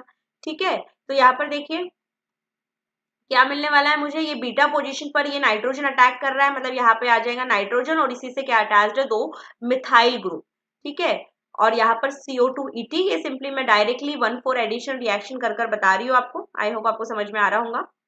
ठीक है, और इसके बाद इसको ट्रीट किया गया है LiAlH4 के साथ, जो कि काफी ज्यादा स्ट्रॉन्ग रिड्यूसिंग एजेंट है। तो ये दोनों ईस्टर जो है, ये दोनों ईस्टर को क्या कर सकता है, रिड्यूस कर सकता है। किस में रिड्यूस करेगा, ये अल्कोहल में रिड्यूस करेगा। ये आपका पिरिडीन आ गया, ये CH से डायरेक्टली ये नाइट्रोजन सब्स्टिट्यूटेड अटैच्ड है CH, और ये दोनों ईस्टर किस में कन्वर्ट हो जाएंगे, अल्कोहल में कन्वर्ट हो जाएंगे। देखो कुछ इस तरीके का मॉलिक्यूल बनकर आया मेरे पास, ये पिरिडीन था, ये CH, ये नाइट्रोजन कुछ इस तरीके से, ये CH और ये अल्कोहल, मतलब दोनों ईस्टर रिड्यूस्ड हो गए, किसमें रिड्यूस्ड हो गए, अल्कोहल में रिड्यूस्ड हो गए। फिर इसके बाद क्या किया मैंने आपको, एल्डिहाइड,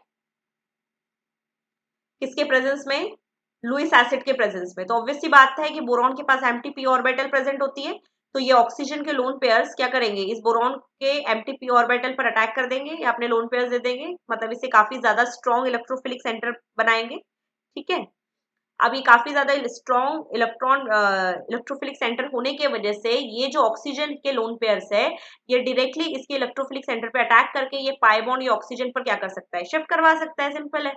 ठीक है, तो यहाँ पर देखिए ये पिरिडीन और ये सारी स्पीसीज एज इट इज रहेंगी, ये CH2 ऑक्सीजन इस पर अटैक कर रहा है, किस पर अटैक कर रहा है, एक कार्बन पर अटैक कर रहा है, इस पर अटैक करने के बाद ये आ जाएगा O नेगेटिव, मतलब इसको अगर मैं हाइड्रोलिस कर दूं तो ये आ जाएगा OH। ठीक है, या फिर सॉरी OBF3। फिर ये ऑक्सीजन के लोन पेयर्स अगर ये कार्बन पर अटैक कर दे तो OBF3 as a leaving group क्या हो जाएगा, बाहर निकल जाएगा। ये आ रहा है CH, this CH, oxygen, CH2, oxygen और ये कार्बन, और ये डायरेक्टली क्या कर रहा है, इस पर अटैक कर रहा है, मतलब सिंपली साइक्लाइजेशन हो रहा है। तो आप देख सकते हैं कि 2 ऑक्सीजन और 1 कार्बन, कौन सा ऑप्शन राइट था इसमें, ऑप्शन नंबर बी जो था वो करेक्ट आंसर था। ओके, तो आई होप आप सभी को एक एक चीज अच्छे से नोट करनी आ रही होंगी, और जो भी कॉन्सेप्ट आप भूल रहे हो तो देखिए कि आप नोवेंजल रिएक्शंस अगर आप देखकर भी आइडेंटिफाई नहीं कर पा रहे तो किस तरीके से मैंने अप्रोच करके बताया आपको किस तरीके से वो अप्रोच करना है। ठीक है, ये रिएक्शन एक्सप्लेन करने की जरूरत नहीं है, अभी मैंने इसके पहले जब एल्डोल रिएक्शन और कैनिजेरो रिएक्शन का कंबाइंड रिएक्शन पढ़ाया था तभी आपको समझाया था कि एल्डोल रिएक्शन में अल्फा हाइड्रोजन प्रेजेंट होते हैं तभी हम एल्डोल करते हैं। जैसे यहाँ पर 2 मॉलिक्यूल्स गिवन है CHO के, जिसके पास अल्फा हाइड्रोजन प्रेजेंट नहीं है, and without alpha hydrogen in the presence of an base it gives the reaction Cannizzaro. Canizero is the redox form of reaction in which one species is oxidized, another one is reduced. तो जो species oxidized होती है वो बनाती है acid CO2H, और जो reduced होती है वो बनाती है alcohol। तो एसिड कुछ इस तरीके से एंड अल्कोहल कुछ इस तरीके से, ठीक है। अब इतना ज्यादा स्ट्रॉन्ग बेस है तो ये प्रोटॉन भी एब्स्ट्रैक्ट हो सकता है, तो ये कुछ इस तरीके से Na+ भी यहाँ पर आकर अटैच्ड हो जाएगा। तो देखो ये एसिड और ये अल्कोहल, यहाँ पर दोनों ही एसिड बनाए हुए हैं या दोनों ही अल्कोहल बनाए हुए हैं, but KNO is the redox form of the reaction and in the redox form one species is oxidised another one is reduced. तो यहाँ पर कौन सा ऑप्शन राइट होगा? यहाँ पर ऑप्शन नंबर ए जो होगा वो करेक्ट आंसर होगा, right. Next question, again the compound that participates in Diels Alder reaction, अभी समझाया आपको कि डील-सेल्डर रिएक्शन में वही डाइन पार्टिसिपेट करता है जो सिसॉइड होता है, सिस होता है। हेट्रोडाइन में बताया कि सिर्फ और सिर्फ फ्यूरैन करता है। ये सब्स्टिट्यूटेड है क्या पायरोल एंड थायोपिन, तो ये बिल्कुल भी क्या नहीं करेगा, पार्टिसिपेट नहीं करेगा। ये तो ट्रांसडाइन है, ये भी पार्टिसिपेट नहीं करेगा, मतलब ए और बी जो थे इसमें करेक्ट आंसर थे, ठीक है। क्या बोला है आपको in the next question, the major product X and Y of the following reaction sequence are. Simply ये जो क्वेश्चन है it is related to the reagent, right. और यहाँ पर देखिए क्या गिवन है, यहाँ पर गिवन है कीटोन एंड इसको ट्रीट किया गया है फिनिल मैग्नीशियम ब्रोमाइड के साथ, मतलब कि ग्रिग्नार्ड रिएजेंट के साथ, ठीक है। तो यहाँ पर आप देख सकते हो कि ये जो ग्रिग्नार्ड रिएजेंट है, ये जो ग्रिग्नार्ड रिएजेंट है, इसमें आप देख सकते हो कि यहाँ पर हम 1-2 एडिशन रिएक्शन देंगे, मतलब सिंपल सी बात है कि ग्रिग्नार्ड रिएजेंट 1-2 एडिशन रिएक्शन देता है, मतलब ये जो फिनिल है ये सिंपली इस इलेक्ट्रोफिलिक सेंटर पे अटैक करेगा और ये पाई बॉन्ड इस ऑक्सीजन पर शिफ्ट हो जाएंगे। इसका डिटेल मैकेनिज्म आपको मैं शो कर रही हूँ कि ये फिनिल जो है इस इलेक्ट्रोफिलिक सेंटर पे अटैक करके यहाँ पे पाई बॉन्ड शिफ्ट करा रहा है, मतलब ये ऑक्सीजन पर आ जाएगा नेगेटिव चार्ज और ये नेगेटिव इस पर मतलब इससे अट्रैक्ट हो जाएगा, यहाँ पर अटैच हो जाएगा MgBr। फिर यहाँ पर क्या गिवन है देखिए, TSOH गिवन है जो कि एक एसिड है, तो एसिडिक हाइड्रोलिसिस जब हम करेंगे तो ये जो O नेगेटिव है ये H+ को एब्स्ट्रैक्ट कर लेगा, ये बन जाएगा OH। फिर सिंपली यहाँ से H और यहाँ से OH, सिंपली डिहाइड्रेशन रिएक्शन हो रही है, मतलब वाटर का रिमूवल हो रहा है। और यहाँ पर आप देख सकते हो कि हर जब भी X प्रोडक्ट यहाँ पर बन रहा है, ठीक है, जो X प्रोडक्ट बन रहा है तो एसिड के प्रेजेंस में डिहाइड्रेशन होने की पॉसिबिलिटी होती है, तो यहाँ से वाटर मॉलिक्यूल निकल रहा है और यहाँ पर as a alkene major product बनकर आ रहा है, ठीक है। फिर यहाँ पर हाइड्रोबोरेशन रिएक्शन गिवन है, क्या गिवन है यहाँ पर हाइड्रोबोरेशन रिएक्शन। तो आपको पता होना चाहिए कि हाइड्रोबोरेशन रिएक्शन में जो BH2 ग्रुप है, जो BH2 ग्रुप है वो लेस सब्स्टिट्यूटेड साइड मतलब अटैच्ड होता है और हाइड्रोजन मोर सब्स्टिट्यूटेड साइड अटैच्ड होता है, और हाइड्रोबोरेशन जो रिएक्शन होती है वो सिन एडिशन होती है, ठीक है। मतलब सिंपली यहाँ पर अगर इस तरीके का जो फिनिल ग्रुप है तो ये वाला जो कार्बन है ये मोर सब्स्टिट्यूटेड है, ये कार्बन लेस सब्स्टिट्यूटेड है, तो लेस सब्स्टिट्यूटेड साइड क्या हो जाएगा, BH2 आकर अटैच्ड हो जाएगा और ये hydrogen less more substituted side attached हो जाएगा, ठीक है।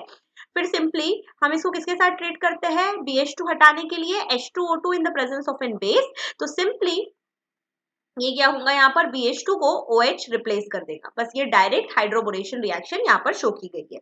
फिर ये secondary alcohol in the presence of an PCC oxidise हो जाएगा कीटोन में, और जैसे मैंने इसके पहले अभी कॉन्सेप्ट आपको पढ़ाया था कि MCPBA क्या करता है, इपॉक्सीडेशन का काम करता है, लेकिन वो अल्कीन में इपॉक्सीडेशन करेगा, बट यहाँ पर कीटोन में ये बेयर विनेगर ऑक्सीडेशन करके क्या बनाता है, ईस्टर। तो यह ऑब्वियस सी बात है, ये वाला जो सेकेंडरी है और ये टर्शरी है, तो टर्शरी का माइग्रेटरी एप्टीट्यूड ज्यादा है, तो सिंपली यहाँ पर ऑक्सीजन क्या कर देना है, पुट कर देना है, तो this is the correct answer.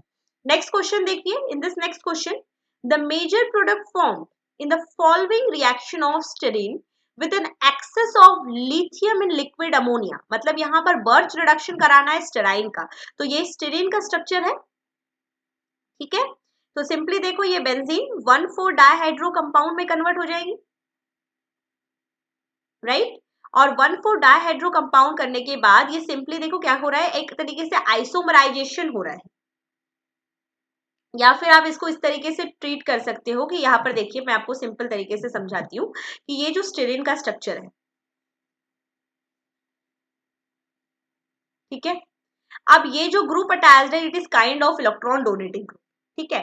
तो 1,4 एडिशन रिएक्शन अगर हमें मिलती है in case of birch reducing agent, तो ये इस तरीके से मिल सकता है ना, मुझे बिल्कुल मिल सकता है, क्योंकि जो डबल बॉन्ड होते हैं वो toward the electron donating group आते हैं, ये ट्रिक मैंने समझाई है आपको बर्च रिड्यूसिंग रिएजेंट में। यहाँ पर बोला है एक्सेस में यूज किया गया है, तो जो कॉन्जुगेटेड एल्कीन होता है Birch reducing agent conjugated diene को भी रिड्यूस करता है, तो ये दो डबल बॉन्ड कॉन्जुगेशन में प्रेजेंट नहीं है, तो ये double bond as it is रहेगा। ये जो डबल बॉन्ड है इस डबल बॉन्ड के साथ कॉन्जुगेशन में प्रेजेंट है, तो जो कॉन्जुगेटेड डबल बॉन्ड है मतलब ये इनके सेंटर में एक डबल बॉन्ड आ जाएगा। मतलब यहाँ पर सिंपली जो इलेक्ट्रॉन है ये एक रेडिकल इसे देगा, ये पाई बॉन्ड यहाँ शिफ्ट हो जाएगा और ये पाई बॉन्ड यहाँ शिफ्ट हो जाएगा। मतलब सिंपल जो कॉन्जुगेटेड डाइंस होते हैं वो क्या करते हैं, बर्स्ट रिड्यूसिंग एजेंट में पार्टिसिपेट करते हैं। तो कौन सा ऑप्शन राइट है बता दीजिए अब। रिंग के अंदर एक डबल बॉन्ड है और अटैच्ड एक डबल बॉन्ड है, मतलब ऑप्शन नंबर डी जो था इसमें करेक्ट आंसर था। Next question is from डार्जन condensation. Next question is from डार्जन condensation, right. तो देखिए डार्जन कंडेंसेशन में क्या हो रहा है, यहाँ पर सिंपली आपको याद रखना है कि डार्जन कंडेंसेशन में यहाँ पर CH2 है, एक तरीके से OMe अटैच्ड है और ब्रोमीन अटैच्ड है। NaH क्या करेगा, यहाँ से प्रोटॉन को एब्स्ट्रैक्ट कर लेगा। तो जैसे ही प्रोटॉन एब्स्ट्रैक्ट होगा यहाँ आएगा नेगेटिव चार्ज, ये नेगेटिव चार्ज इस इलेक्ट्रोफिलिक सेंटर पर अटैक करके ऑक्सीजन के ऊपर पाई बॉन्ड शिफ्ट कर देगा। ये आ जाएगा O नेगेटिव, अटैक करने वाली स्पीसीज CH। फिर ये जो नेगेटिव चार्ज है ये CH पे अटैक करके ब्रोमीन को एज ए लिविंग ग्रुप बाहर निकाल रहा है। और डार्जन कंडेंसेशन में हमें क्या मिलता है, इपॉक्साइड मिलता है जो कि मिल चुका है। अब यहाँ पर आपको गिवन है OH, sorry OMe in the presence of an acid. तो ये ऑक्सीजन के लोन पेयर्स इस H प्लस पर क्या करेंगे, अटैक करेंगे। अब ये OMeH as a methanol is a good leaving group, तो हम क्या करेंगे, यहाँ से ये रिंग की ओपनिंग होगी और यहाँ से ये OMeH that is the methanol as a leaving group बाहर निकल जाएगा। मतलब ये बॉन्ड इस तरीके से माइग्रेट होगा और यहाँ से ये बॉन्ड ब्रेक हो जाएगा। तो सिंपल हमें कौन सा स्ट्रक्चर मिलेगा, अल्डिहाइड का स्ट्रक्चर, ठीक है।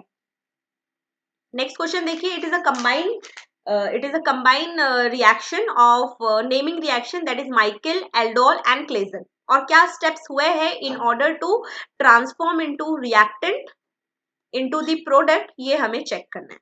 तो ध्यान से देखना इस क्वेश्चन को, ये आपको स्टार्टिंग रिएक्टेंट गिवन। बेस का काम क्या होता है, प्रोटॉन को एब्स्ट्रैक्ट करना। वो प्रोटॉन को एब्स्ट्रैक्ट करेगा जो प्रोटॉन एसिडिक होगा। तो यहाँ पर देखिए ये जो हाइड्रोजन है जो जिस कार्बन से अटैच्ड है, जिसको मैंने डॉट बनाया है, ये हाइड्रोजन हाईली एसिडिक नेचर है। इसको आप एक्टिव मिथिलीन कंपाउंड भी बोल सकते हो क्योंकि ये सैंडविच है between two the living group. तो ये जो बेस है यहाँ से ये प्रोटॉन को एब्स्ट्रैक्ट कर लेगा, ठीक है, और यहाँ पर आ जाएगा नेगेटिव चार्ज। जैसे ही नेगेटिव चार्ज यहाँ जनरेट होता है, आपको यहाँ पर गिवन है अल्फा बीटा अनसैचुरेटेड कीटोन, ठीक है। तो active methylene compound with alpha beta unsaturated compound कौन सी रिएक्शन देता है आपको, माइकल एडिशन रिएक्शन। तो सिंपली माइकल एडिशन रिएक्शन जो होती है it is the 1,4 addition reaction. तो ये जो नेगेटिव चार्ज है ये सिंपली इस पर अटैक करेगा, पाई बॉन्ड यहाँ शिफ्ट हो जाएंगे, ये पाई बॉन्ड यहाँ शिफ्ट हो जाएंगे। तो यहाँ पर CH2 CH2 C double bond O CH2 CH2, ठीक है। तो सिंपली यहाँ पर माइकल एडिशन रिएक्शन हो रही है। अब यहाँ पर SOPH गिवन है, यहाँ कीटोन है, यहाँ कीटोन है। इसके रिस्पेक्ट में यहाँ पर भी अल्फा हाइड्रोजन प्रेजेंट है, ठीक है, और यहाँ पर भी अल्फा हाइड्रोजन प्रेजेंट है। तो आपको पता है कि जब भी अल्फा हाइड्रोजन सिस्टम में प्रेजेंट होता है बेसिक कंडीशन होती है तो कौन सी रिएक्शन होती है, अल्डोल कंडेंसेशन या फिर अल्डोल रिएक्शन। तो यहाँ से अगर प्रोटॉन एब्स्ट्रैक्ट होता है, सपोज अगर बेस ने ये वाला प्रोटॉन को क्या किया, एब्स्ट्रैक्ट किया, तो यहाँ पर इस कार्बन पर क्या आ जाएगा, नेगेटिव चार्ज। और यही नेगेटिव चार्ज अगर इस इलेक्ट्रोफिलिक सेंटर पे अटैक करेगा तो कितने मेंबर रिंग मिलेंगी, 1 2 3 4 5 6, ठीक है। तो यहाँ पर 6 मेंबर रिंग बन गई जो कि अल्डोल कंडेंसेशन से मिली है। तो यहीं पर ये नेगेटिव चार्ज क्या कर रहा है, इस पर अटैक कर रहा है, पाई बॉन्ड यहाँ पर शिफ्ट हो रहा है। तो सिंपली यहाँ पर इंट्रामोलिकुलर अल्डोल रिएक्शन हो रही है। कौन सी रिएक्शन हो रही है यहाँ पर, इंट्रामोलिकुलर अल्डोल रिएक्शन। उसके बाद देखिए यहाँ पर यहाँ से H और यहाँ से OH क्या बनकर निकल जाएगा, ये वाटर मॉलिक्यूल बनकर निकल जाएगा। और यहाँ पर सिंपली क्या आने वाला है, डबल बॉन्ड आने वाला है। इसलिए यहाँ पर क्या आ गया, डबल बॉन्ड आ गया, ठीक है। और फिर यहाँ पर जैसे ही डबल बॉन्ड आ रहा है, हाँ, या फिर सिंपली ये जो SOPH है, SOPH S double bond O PH, it is a good leaving group. क्या है ये, बहुत अच्छा लिविंग ग्रुप है। तो अल्डोल रिएक्शन के बाद अगर मुझे ये लिविंग ग्रुप को बाहर निकालना है तो सिंपल देखो कैसे रिएक्शन करवाई है यहाँ पर कि ये जो हाइड्रोजन, सपोज ये बेस है और ये हाइड्रोजन एब्स्ट्रैक्ट करता है, तो यहाँ पर आ जाएगा नेगेटिव चार्ज। ये नेगेटिव चार्ज यहाँ माइग्रेट होगा तो ये पाई बॉन्ड के ऊपर ऑक्सीजन के ऊपर ये पाई बॉन्ड माइग्रेट हो जाएगा। फिर ये नेगेटिव चार्ज अगर अपनी पोजीशन लेगा तो ये जो पाई बॉन्ड है यहाँ जाएगा, ठीक है।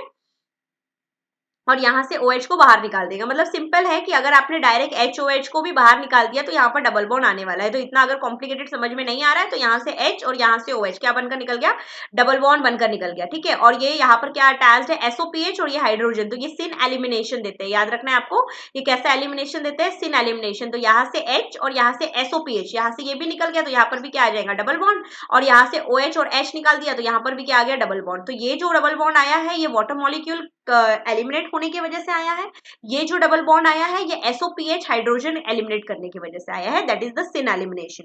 फिर इसके बाद यहाँ पर कीटोन है और इसके अल्फा हाइड्रोजन, यहाँ पर इसके अल्फा हाइड्रोजन अवेलेबल है तो ये कीटोइनॉल टॉटोमेरिज्म दे सकता है। और इसका ड्राइविंग फोर्स यही है कि यहाँ पर एक बेंजीन बन रहा है, मतलब कि एरोमेटिक रिंग जनरेट हो रही है।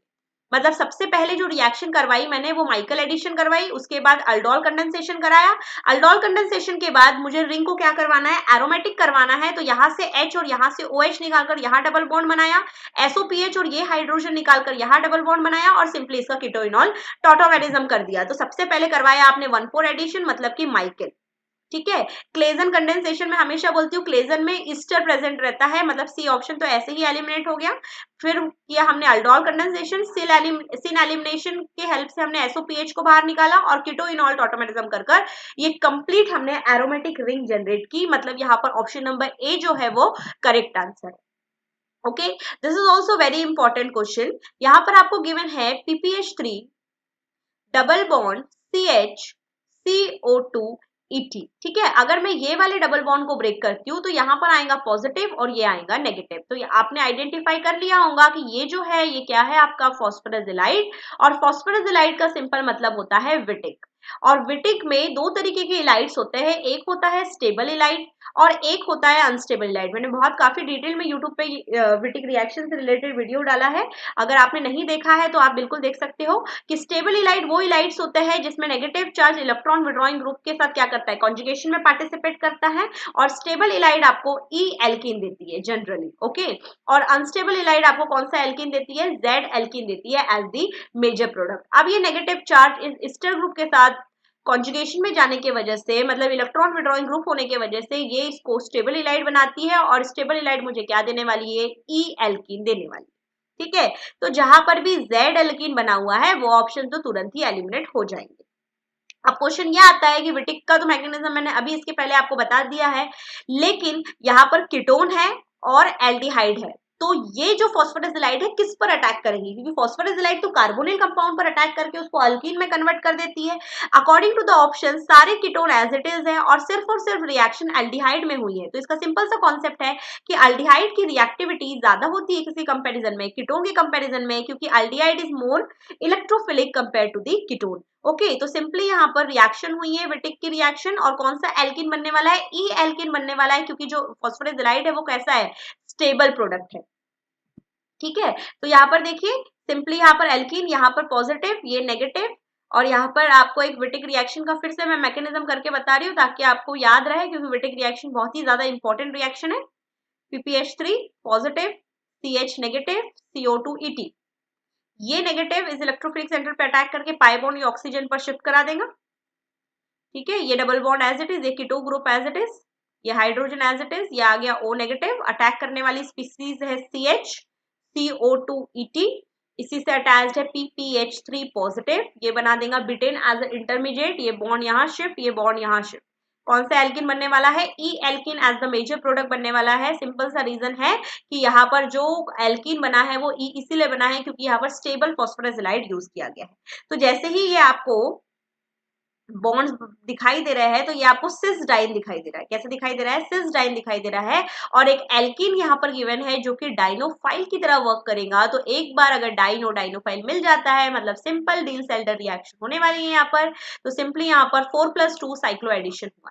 ठीक है, ये दोनों CO2 ET and OET same side है इसलिए दोनों को बैक साइड बनाया है, और ये हाइड्रोजन के कंपैरिजन में ये दोनों एंटी है इसलिए इसको फ्रंट से बना दिया है, because this is stereo specific reaction. Okay, next question, the major product formed in the following reaction. तो देखिए lithium in the presence of an liquid ammonia. अब तो बिल्कुल पता चल गया है कि ये रिएक्शन कैसी है, बर्च रिड्यूसिंग एजेंट वाली रिएक्शन है। और आपको पता है कि आप में हमेशा बर्च में को क्या मिलता है, 1,4 डाइहाइड्रो कंपाउंड मिलता है, और जो डोनेटिंग ग्रुप के साइड आपके डबल बॉन्ड बनते हैं। ठीक है, टूवर्ड्स द डोनेटिंग ग्रुप। लेकिन ये देखिए यहाँ पर कॉन्जुगेटेड डाइन बना है, कॉन्जुगेटेड डाइन कभी भी नहीं बनता है, कॉन्जुगेटेड डाइन का तो फर्दर क्या हो जाता है, रिडक्शन हो जाता है बर्च में। और हमेशा याद रखना है कि 1,4 डायहाइड्रो कंपाउंड ही आपको मिलता है, तो 1,4 डायहाइड्रो कंपाउंड एक तो ऑप्शन नंबर सी में मिल रहा है या फिर ऑप्शन नंबर डी में मिल रहा है। इसके बाद आपको क्या करवाना है, ओजोनोलिसिस। तो ओजोन जो है वो इलेक्ट्रॉन डेफिशिएंट है, तो वो उसी डबल बॉन्ड को क्लीवेज करेगा जो डबल बॉन्ड इलेक्ट्रॉन रिच होगा। यहाँ पर OMe के लोन पेयर्स इस डबल बॉन्ड के साथ कॉन्जुगेशन में जा रहे हैं, मतलब प्लस आर इफेक्ट शो कर रहे हैं, methyl plus I effect show कर रहा है। तो plus R is more donating, plus R is more donating in nature and that's the reason ozonolysis इस डबल बॉन्ड का होगा, क्योंकि ओजोनोलिसिस उसी डबल बॉन्ड का होता है जो डबल बॉन्ड इलेक्ट्रॉन रिच होता है। ठीक है, तो यहाँ पर मैंने बर्च रिडक्शन कर बताया है आपको, और फिर ओजोनोलिसिस इस डबल बॉन्ड का करवाया है। ठीक है, तो यहाँ पर आ जाएगा ईस्टर और ये आ जाएगा एल्डिहाइड। नेक्स्ट क्वेश्चन देखिए क्या पूछा है, the major product formed in the following reaction. यहाँ पर अल्फा बीटा अनसैचुरेटेड कीटोन के साथ बेंजल्डिहाइड गिवन है in the presence of an catalyst Na+Cn-। I hope you got the reaction, that is benzoin condensation. देखो benzaldehyde NaCN split हो गया Na+Cn-, तो Cn- is a good nucleophile as well as it is a good living group। ठीक है, तो देखो cyanide क्या कर रहा है, सबसे पहले इलेक्ट्रोफिलिक सेंटर पे अटैक कर रहा है, पाई बॉन्ड ये ऑक्सीजन पर क्या हो रहा है, शिफ्ट हो रहा है। जैसे ही ये ऑक्सीजन पर शिफ्ट होता है तो यहाँ पर पॉसिबिलिटी ये हो जाती है कि ये O- ये वाले हाइड्रोजन को एब्स्ट्रैक्ट कर लेगा, क्योंकि देखिए यहाँ पर सबसे पहले ये जनरेट हुआ है O- और यहाँ पर है साइनाइड। ओके, ये वाला हाइड्रोजन ये O- क्या कर रहा है, सपोज एब्स्ट्रैक्ट कर रहा है, तो ये बन रहा है OH एंड ये बन रहा है साइनाइड।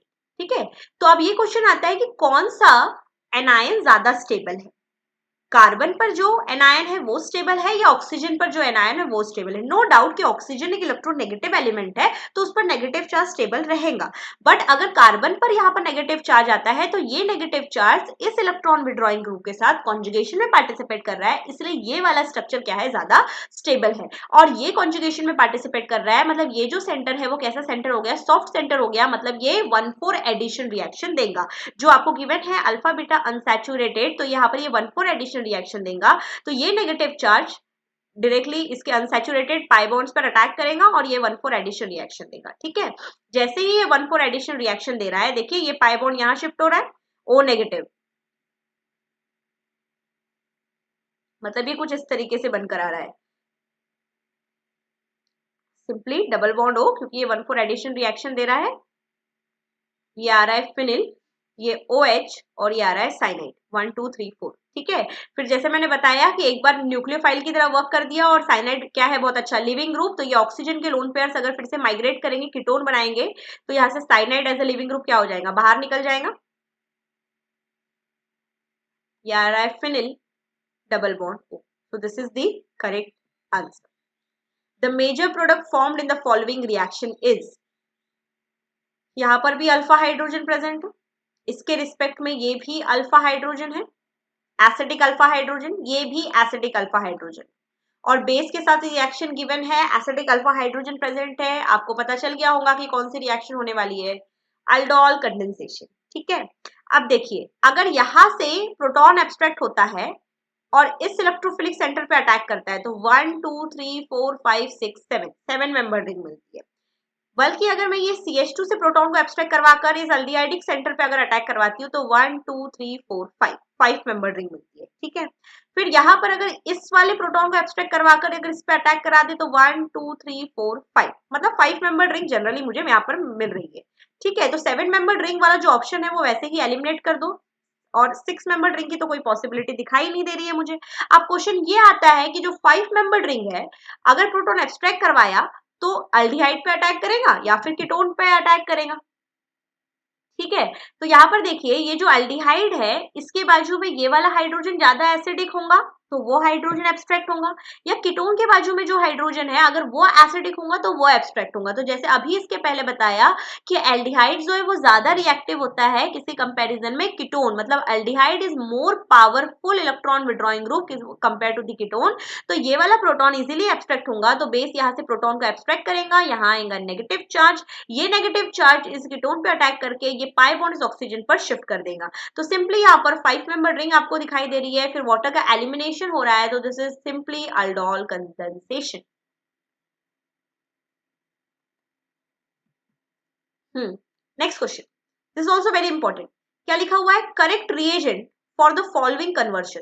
ये आपको रिएक्टेंट गिवन है, ये आपको प्रोडक्ट गिवन, ठीक है। आपको बताना है कि ये रिएक्टेंट को प्रोडक्ट में कन्वर्ट करने के लिए कौन से रिएजेंट के सीक्वेंस बताने हैं आपको, ठीक है।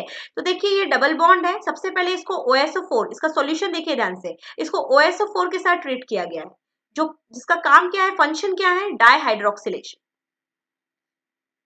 क्या करता है ये? डाइहाइड्रोक्सिलेशन करता है, जिसको मैं बोलती हूँ सिड डाइहाइड्रोक्सिलेशन, ठीक है। तो सिंपल हाइड्रोक्सिलेशन पुट हो गया।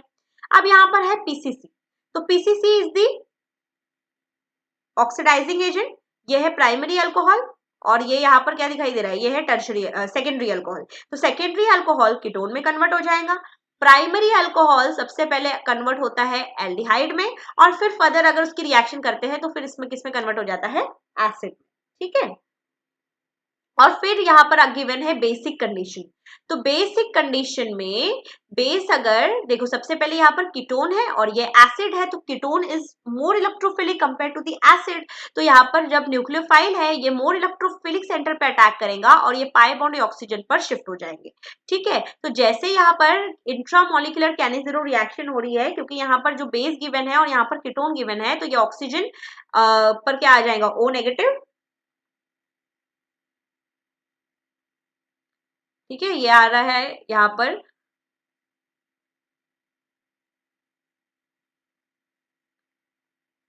O नेगेटिव, ये आ रहा है OH, ठीक है। और ये acid group as it is. अब यहाँ पर सिंपली देखो क्या हो रहा है,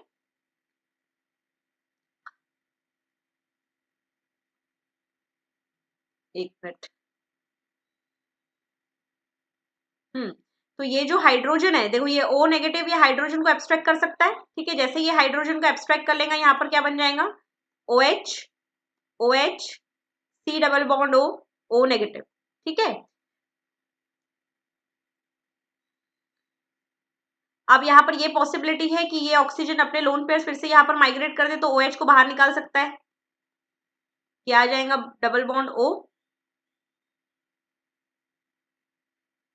आई थिंक इसमें कुछ मिस्टेक है, एक मिनट। सबसे पहले OSO4 क्या कर रहा है, हाइड्रोक्सिलेशन कर रहा है, ठीक है। फिर उसके बाद ऑक्सीडाइज कर रहा है, अच्छा यहाँ ऑप्शन ही गलत है, यहाँ डबल बॉन्ड O आएगा, ठीक है। यहाँ OH नहीं है, ये C डबल बॉन्ड O है, ओके। तो यहाँ पर सिंपली क्या हो रहा है, देखिए OH बाहर निकल रहा है, ये आ रहा है ketone, C double bond O, OH। मतलब सिंपल यहाँ पर कैसी रिएक्शन हो रही है कि यहाँ पर सिंपली बेसिक कंडीशन में अगर इंट्रामोलिकुलर कैनिजेरो रिएक्शन भी अगर बेसिक कंडीशन भी गिवन है, तो यहाँ पर अटैक करेगा सिंपली, और यहाँ पर फिर से ये कीटोन जनरेट हो जाएगा। मतलब यहाँ पर ऑप्शन नंबर ए जो था वो करेक्ट आंसर था कि डायरेक्टली PCC से रिएक्शन अगर आप करवा भी लेते हो तो डायरेक्टली आपको यहाँ से डायरेक्ट प्रोडक्ट मिल जाता है। हाँ, एक बात कि जोन्स रिएजेंट से अगर हम डायरेक्ट ऑक्सीडेशन करवाते हैं तो यहाँ पर ये पॉसिबिलिटी हो जाती है कि हाँ, यहाँ ये पॉसिबिलिटी हो जाती है कि ये जो कीटोन ग्रुप है या जो कीटोन ग्रुप है ये थोड़ा सा और ज्यादा क्लीवेज होने की पॉसिबिलिटी हो जाती है, क्योंकि जोन्स में हम एसिड यूज करते हैं तो यहाँ से बॉन्ड क्लीव होने की पॉसिबिलिटी हो रही है, इसलिए हम यहाँ पर PCC जो कि माइल्ड रिड्यूसिंग एजेंट है वो यूज कर रहे हैं। और यहाँ पर ए ऑप्शन भी करेक्ट होगा और सी ऑप्शन भी करेक्ट होगा, क्योंकि अल्कलाइन KMnO4 जो कि बेयर्स रिएजेंट का काम करता है वो भी सिन डाइहाइड्रोक्सिलेशन करता है। तो आपका बस यहाँ पर समझाने का सिंपल ये मीनिंग है कि OSO4 का आपको फंक्शन याद रखना है, और KMnO4 in the presence of an base इसका भी फंक्शन याद रखना है कि ये दोनों ही सिन डाइहाइड्रोक्सिलेशन करते हैं। क्या करते हैं ये दोनों? सिन डाइहाइड्रोक्सिलेशन करते हैं। बस इतना याद रखिए इस क्वेश्चन में। Next question, reagent can be used for the following conversion। देखिए ये सॉल्यूशन के थ्रू आपको देखना है कि यहाँ पर इसे कन्वर्ट करने के लिए किस तरीके के रिएजेंट यूज किए गए हैं। तो यहाँ पर अगर यहाँ पर ईस्टर है, और ये है एसिड। ओके, तो यहाँ पर आपको ये कन्वर्शन बताया गया है कि यहाँ पर आई थिंक कुछ मिस हो गया है। ये जो ईस्टर का मॉलिक्यूल है, मैं आपको एक रिड्यूसिंग रिएजेंट के बारे में बताती हूँ कि रिड्यूसिंग रिएजेंट अगर हम बात करते हैं LiAlH4 की, किसकी बात हो रही है यहाँ पर, अगर LiAlH4 की अगर हम बात करते हैं तो आपको एक चीज का ध्यान रखना जरूरी है कि LiAlH4 ये कीमो सिलेक्टिव रिड्यूसिंग एजेंट नहीं है। ये ऐसा रिड्यूसिंग एजेंट है जो सभी को रिड्यूस करता है, मतलब कि बहुत ज्यादा पावरफुल रिड्यूसिंग एजेंट है। उसके बाद अगर मैं बात करूंगी NaBH4 की, तो ये सिंपली किसे रिड्यूस करता है, ये सिर्फ और सिर्फ कार्बोनिल्स को रिड्यूस करता है, मतलब कि एल्डिहाइड को और कीटोन को। उसके बाद अगर हमने NaBH4 in the presence of an CeCl3 use किया, जिसको हम बोलते हैं लूचेस रिएजेंट, तो ये जो रिएजेंट है ये कीटोन को रिड्यूस करता है ओवर एल्डिहाइड, राइट। और यहाँ पर एल्डिहाइड की रिएक्टिविटी ज्यादा होती है किसी कंपैरिजन में, कीटोन की कंपैरिजन में। LiBH4 की कीमो सिलेक्टिविटी कुछ इस तरीके से है कि स्पेसिफिकली किसे रिड्यूस करता है, ईस्टर और अदर फंक्शनल ग्रुप। BH3 जिसे हम बोरेन बोलते हैं, ये स्पेसिफिकली अमाइड को और बहुत अच्छे तरीके से एसिड को रिड्यूस करता है और अदर फंक्शनैलिटी, ठीक है।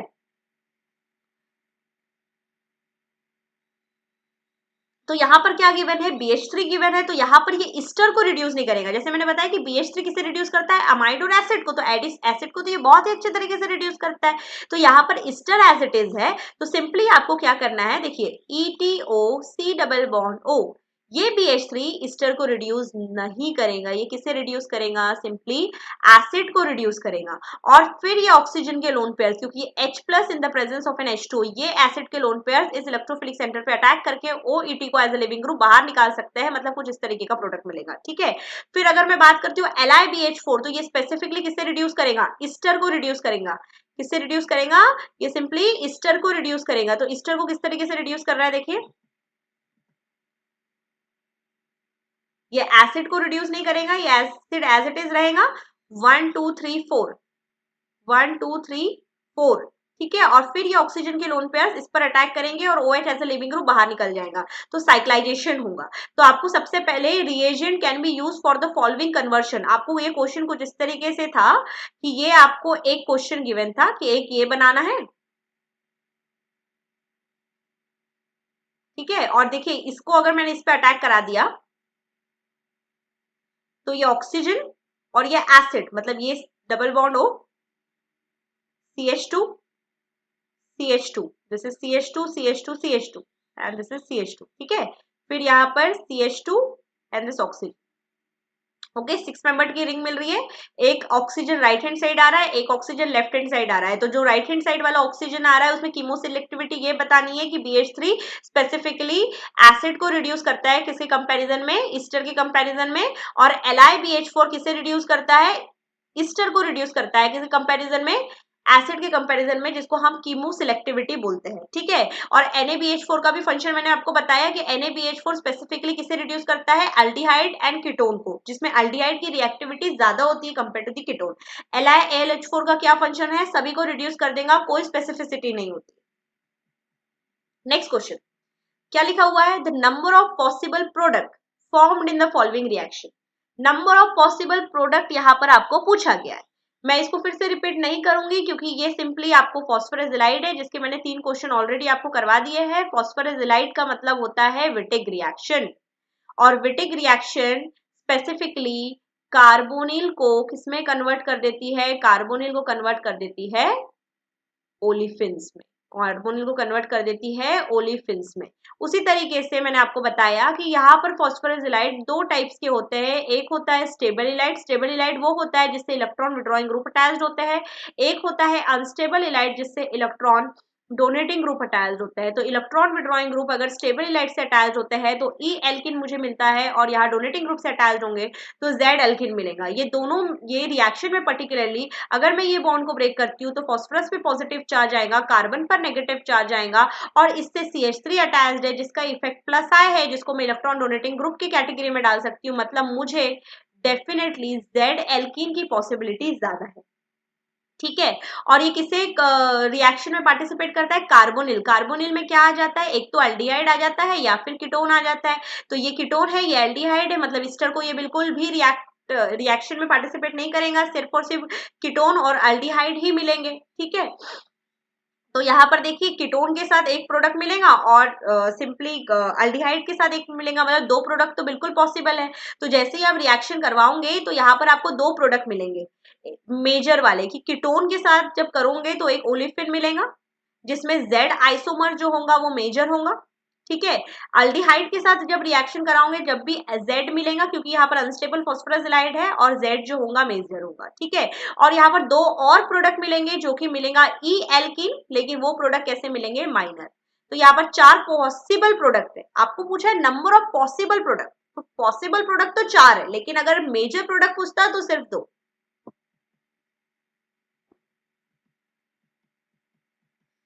Yes, coming to the next conversion, क्या लिखा हुआ है, the appropriate reagent, the appropriate reagent for the following conversation is, एक बेंजीन की रिंग है यहाँ पर, और बेंजीन की रिंग अटैच्ड है या फिर इसको बोल सकते हो डायरेक्टली बेंजिलिक अल्कोहल, क्या बोल सकते हो इसको, डायरेक्टली बेंजिलिक अल्कोहल बोल सकते हो आप, ठीक है। अब ये बेंजिलिक अल्कोहल को आपको कन्वर्ट करना है benzene and which is attached to alpha beta unsaturated acid, ठीक है। तो दिस इज, पहले ही बता रही हूँ, this is MSQ type question. तो देखिए सबसे पहले अगर यहाँ पर एक बेंजीन है और ये OH, ठीक है, इसको सबसे पहले मैंने पीसीसी से अटैच रिएक्शन करवा दी, तो ये स्पेसिफिकली पीसीसी क्या करेगा, प्राइमरी अल्कोहल को अल्डिहाइड में कन्वर्ट कर देगा। फिर से वही विटिक रिएक्शन, बिल्कुल स्किप नहीं करना है, बहुत इंपॉर्टेंट रिएक्शन है, बार बार ये कॉन्सेप्ट आ रहे हैं। CO2 कैसा इलाइड है, अभी बताया, स्टेबल इलाइड है, मतलब ये ई एल्किन देगा, और सिस्टम भी आपको ई एल्किन ही मांग रहा है, तो ये आ जाएगा आपका CO2 फिर दिया हुआ है एक्वियस NaOH, तो एक्वियस NaOH का मतलब होता है ईस्टर को ये हाइड्रोलिसिस कर देगा, किसमें, एसिड में, ईस्टर को किसमें हाइड्रोलिसिस कर देगा, एसिड में हाइड्रोलिसिस कर देगा। मतलब ईस्टर को जिस तरीके से हम लिखते हैं फंक्शनल ग्रुप ईस्टर को, जब इसका हाइड्रोलिसिस हम करवाते हैं तो बस यहाँ H, यहाँ OH और यहाँ H as a by product ethanol बनकर निकल जाएगा और ये बन जाएगा एसिड, मतलब ऑप्शन नंबर ए जो है वो करेक्ट है, ठीक है। फिर यहाँ पर देखिए MnO2, MnO2 क्या है, इज द ऑक्सीडाइजिंग एजेंट, ये स्पेसिफिकली बेंजिलिक या फिर अलाइलिक OH को ऑक्सीडाइज करता है, तो दिस इज बेंजिलिक। तो अगर हम बात करेंगे इस कंपाउंड की और इसको अगर ट्रीट कर देंगे MnO2 के साथ, तो यहाँ पर इसका ऑक्सीडेशन हो जाएगा अल्डिहाइड में। फिर यहाँ पर देखिए क्या गिवन है, CH2CO2H ट्वाइस, तो CH2CO2H ट्वाइस, बेस के प्रेजेंस में यहाँ से बेस प्रोटॉन को एब्स्ट्रैक्ट कर लेगा, ये नेगेटिव इस पर अटैक करेगा, पाई बॉन्ड ऑक्सीजन पर शिफ्ट हो जाएगा, ये आ जाएगा OH CH CO2H CO2H, ठीक है। और अगर मैं इसको हीट करूं तो एक एसिड का डीकार्बोक्सिलेशन हो सकता है, और डीकार्बोक्सिलेशन मैंने बताया कि ये कॉन्सेप्ट अगर एग्जाम में आ जाए तो डीकार्बोक्सिलेशन कब पॉसिबल है, जब, देखिए डीकार्बोक्सिलेशन कब पॉसिबल है, जब after the decarboxylation negative charge जो जनरेट हो रहा है वो स्टेबल है। तो देखो यहाँ पर नेगेटिव चार्ज कॉन्जुगेशन में जा रहा है ना विड्रॉइंग ग्रुप के साथ, तो स्टेबल है। फिर यही नेगेटिव चार्ज को अगर मैं यहाँ माइग्रेट कराऊं तो OH को बाहर निकाल सकता है, तो ये मिल गया हमको प्रोडक्ट जो हमें कन्वर्शन करने में था। उसी तरीके से यहाँ पर बी भी correct, sorry B option incorrect है, सी करेक्ट है और डी भी करेक्ट है। देखो यहाँ पर भी फिर से रिपीट नहीं करूंगी, पीसीसी फिर से क्या करेगा, इसको एल्डिहाइड में कन्वर्ट करेगा, this is alpha bromo ester in the presence of an zinc, तो this reaction is Reformatsky reaction, this reaction is Reformatsky reaction. ये रिएक्शन करके बताओ मुझे ऑप्शन नंबर डी वाली, अगर कोई भी डिफिकल्टी आ रही है रिफॉर्मेट्स्की रिएक्शन से रिलेटेड तो उसे ऑप्शन आप कमेंट सेक्शन में मुझसे पूछ लीजिए, मैं आपको बिल्कुल क्लियर कर दूंगी। तो रिफॉर्मेट्स्की रिएक्शन है ये, और रिफॉर्मेट्स्की रिएक्शन से भी आपको ये प्रोडक्ट मिल रहा है, मतलब यहाँ पर जो आंसर था वो था ACD।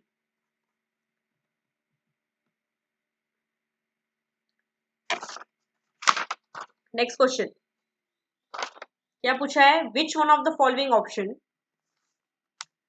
is best suited for the effective transformation, is best suited for the effective transformation. देखिए यहाँ OH है, यहाँ एल्डिहाइड है, यहाँ OH है, यहाँ एसिड है, मतलब ये OH को कन्वर्ट नहीं करना है, कोई भी रिएक्शन करवानी है पर OH को कुछ नहीं होना चाहिए। तो MnO2 तो बिल्कुल नहीं आने वाला, अभी बताया कि ये सिर्फ और सिर्फ बेंजिलिक और अलाइलिक का ऑक्सीडेशन करता है, और यहाँ पर तो बेंजिलिक भी नहीं है, अलाइलिक भी नहीं, और ऑक्सीडेशन तो करना ही नहीं है क्योंकि OH नहीं कन्वर्ट होना चाहिए। ठीक है, फिर ये है DMSO COCl twice in the presence of an amine, this is Swern oxidation, this is Swern oxidation. तो स्वान ऑक्सीडेशन किसका होता है, प्राइमरी अल्कोहल का और सेकेंडरी अल्कोहल का, मतलब स्वान ऑक्सीडेशन स्पेसिफिकली किसके लिए होता है, अल्कोहल्स के लिए। ठीक है, एल्डिहाइड के लिए नहीं होता, सिंपली अल्कोहल्स के लिए होता है, तो ये ऑप्शन भी यहाँ पर एलिमिनेट हो जाएंगे।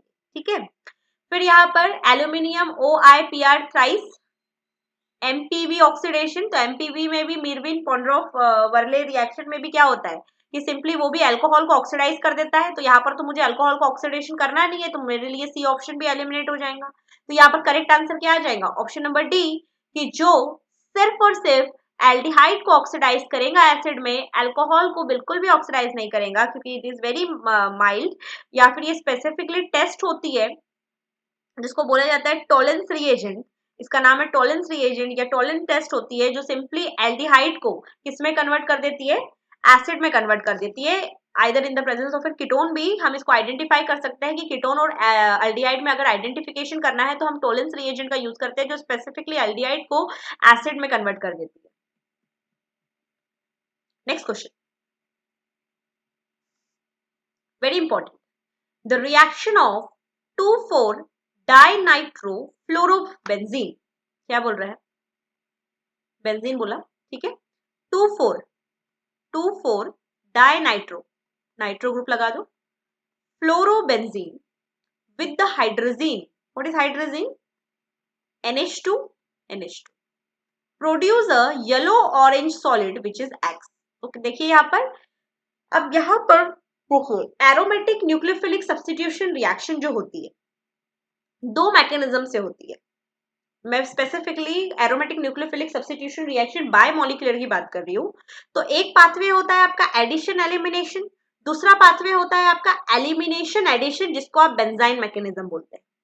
एडिशन एलिमिनेशन वाला जो पाथवे होता है एरोमेटिक न्यूक्लियोफिलिक सब्स्टिट्यूशन, वो बहुत ही ज्यादा रेयर होता है, मतलब वो इतने इजीली पार्टिसिपेट नहीं होता, मतलब इजीली रिएक्शन वो नहीं हो पाती। लेकिन अगर आपकी बेंजीन रिंग इलेक्ट्रॉन डेफिशिएंट हो जाए, मतलब बेंजीन रिंग से इलेक्ट्रॉन विड्रॉइंग ग्रुप अटैच्ड हो जाए, जैसे कि यहाँ पर अटैच्ड है, तो aromatic nucleophilic substitution reaction by addition elimination pathway easy हो जाती है या फिर फिजिबल हो जाती है। तो यहाँ पर देखिए ये नाइट्रोजन के लोन पेयर्स डायरेक्टली इस पर अटैक करके फ्लोरीन को बाहर निकाल देंगे। The mechanism follows the addition elimination, मैं डायरेक्ट बता रही हूँ आपको, ये आ जाएगा NO2 और यहाँ पर आ जाएगा NH NO, ठीक है, जिसको बोला जाता है 2,4 dinitro, this is phenyl hydrazine. क्या बनाया आप लोगों ने, 2,4 डाइनाइट्रो फिनिल हाइड्रोजीन, जिसको आप DNP भी बोल सकते हो, 2,4 DNP, ठीक है, this is yellow orange colour जो कि X है। क्लियर हो गया, और बोल रहा है कि जो X है वो आइडेंटिफाई करता है ऑर्गेनिक फंक्शनल ग्रुप। तो देखिए जो ऑर्गेनिक फंक्शनल ग्रुप है, तो ये जो DNP है ये एसिड को तो बिल्कुल भी आइडेंटिफाई नहीं करता है, ये बिल्कुल गलत है।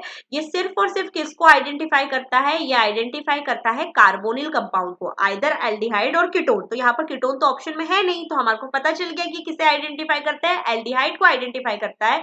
होता क्या है कि जब भी एल्डिहाइड प्रेजेंट होता है तो ये हाइड्रोजन का H2 और ये एल्डिहाइड का O क्या बनकर निकल जाता है, वाटर मॉलिक्यूल बनकर निकल जाता है, और सिंपली यहाँ पर ये कुछ इस तरीके का कंपाउंड बनते हुए हमें नजर आता है। It is NH N double bond CHR कुछ इस तरीके का कंपाउंड बनता है जिसको हम हाइड्रोजोन बोलते हैं या हाइड्रोजोन बोलते हैं। तो सिंपली यहाँ पर क्या होता है, ऑक्सीजन और यहाँ से H2 निकलता है, वाटर मॉलिक्यूल एलिमिनेट होता है।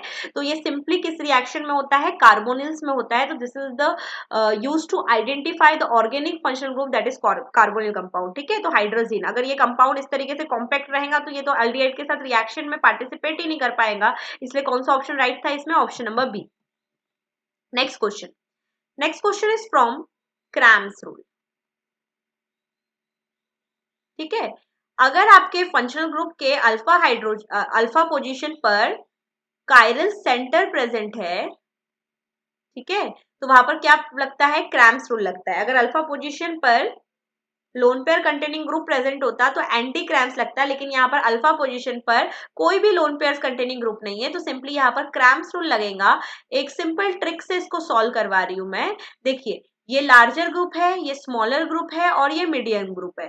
तो अगर लार्जर ग्रुप सिन होता है कार्बोनिल के साथ, तो अटैक करवाते हैं हम मीडियम ग्रुप साइड। तो यहाँ पर जो अटैकिंग स्पीसीज है वो रिड्यूसिंग एजेंट है, मतलब कि hydride as a nucleophile attack करने आ रहा है, और ये हाइड्राइड इस पर अटैक करेगा और पाई बॉन्ड ये ऑक्सीजन पर शिफ्ट हो जाएंगे। और क्रैम्स रूल हमें बताएगा कि हाइड्राइड फ्रंट से आएगा या बैक से आएगा। तो आप देख सकते हो कि ये जो आपका लिविंग ग्रुप लार्जर ग्रुप है, ये इस कार्बोनिल के साथ सिन है, और अगर लार्ज ग्रुप सिन होता है कार्बोनिल के साथ तो आपको मीडियम ग्रुप से अटैक करवाना है। तो मीडियम ग्रुप फ्रंट में है, इसीलिए आपका हाइड्राइड फ्रंट में आएगा। ठीक है, और ये मिथिल पे तो कोई अटैक नहीं कर रहे, तो इसकी स्टीरियोकेमिस्ट्री एज इट इज रहेंगी, मतलब यहाँ पर ऑप्शन नंबर सी जो था वो करेक्ट आंसर था।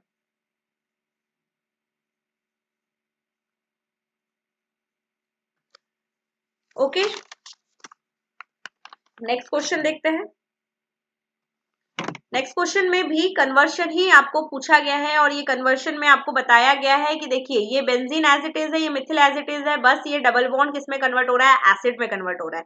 मतलब आपको कुछ इस तरीके के कंपाउंड्स लेना है जो सिर्फ और सिर्फ डबल बॉन्ड की रिएक्शन किस में कन्वर्ट करा दे, एसिड में कन्वर्ट करा दे। ठीक है, तो सबसे पहले देखो क्या बोला है ऑप्शन नंबर ए में कि हाइड्रोबोरेशन करवा दो। तो हाइड्रोबोरेशन में जो बोरॉन है वो लेस सब्स्टिट्यूटेड साइड अटैच होता है, यहाँ पर हाइड्रोजन अटैच हो जाएगा और यहाँ पर बोरॉन अटैच हो जाएगा।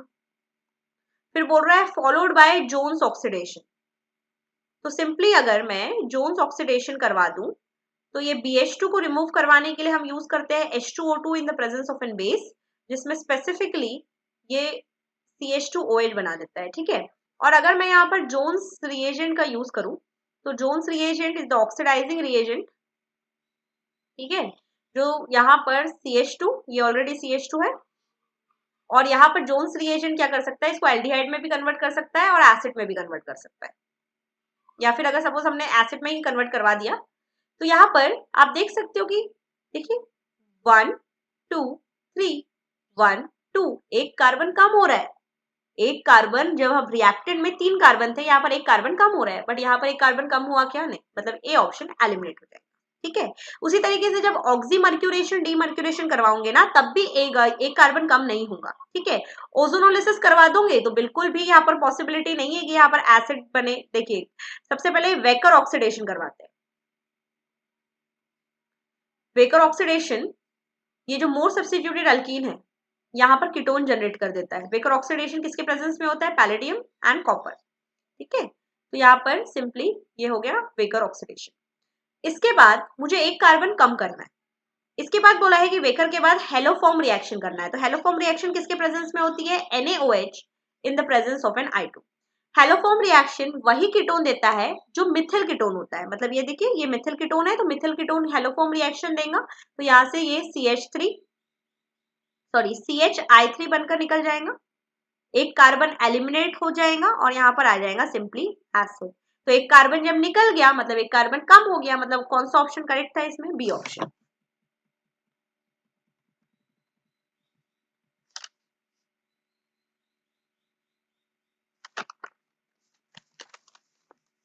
ठीक है, और एक क्वेश्चन जो कि इंपॉर्टेंट है, ये देखिए, अगर इस टाइप का रिएक्शन आपको गिवन है और इसको ट्रीट किया गया है HBr के साथ, CuCN के साथ, HCl के साथ। पहले फर्स्ट स्टेप में HBr, then CuCN, then HCl। ठीक है, HBr is a strong acid, H plus देने की टेंडेंसी रखता है। ये ऑक्सीजन अपने लोन पेयर्स इस H प्लस को दे देगा और यहाँ पर ये OH2 बन जाएगा, मतलब it is a good leaving group.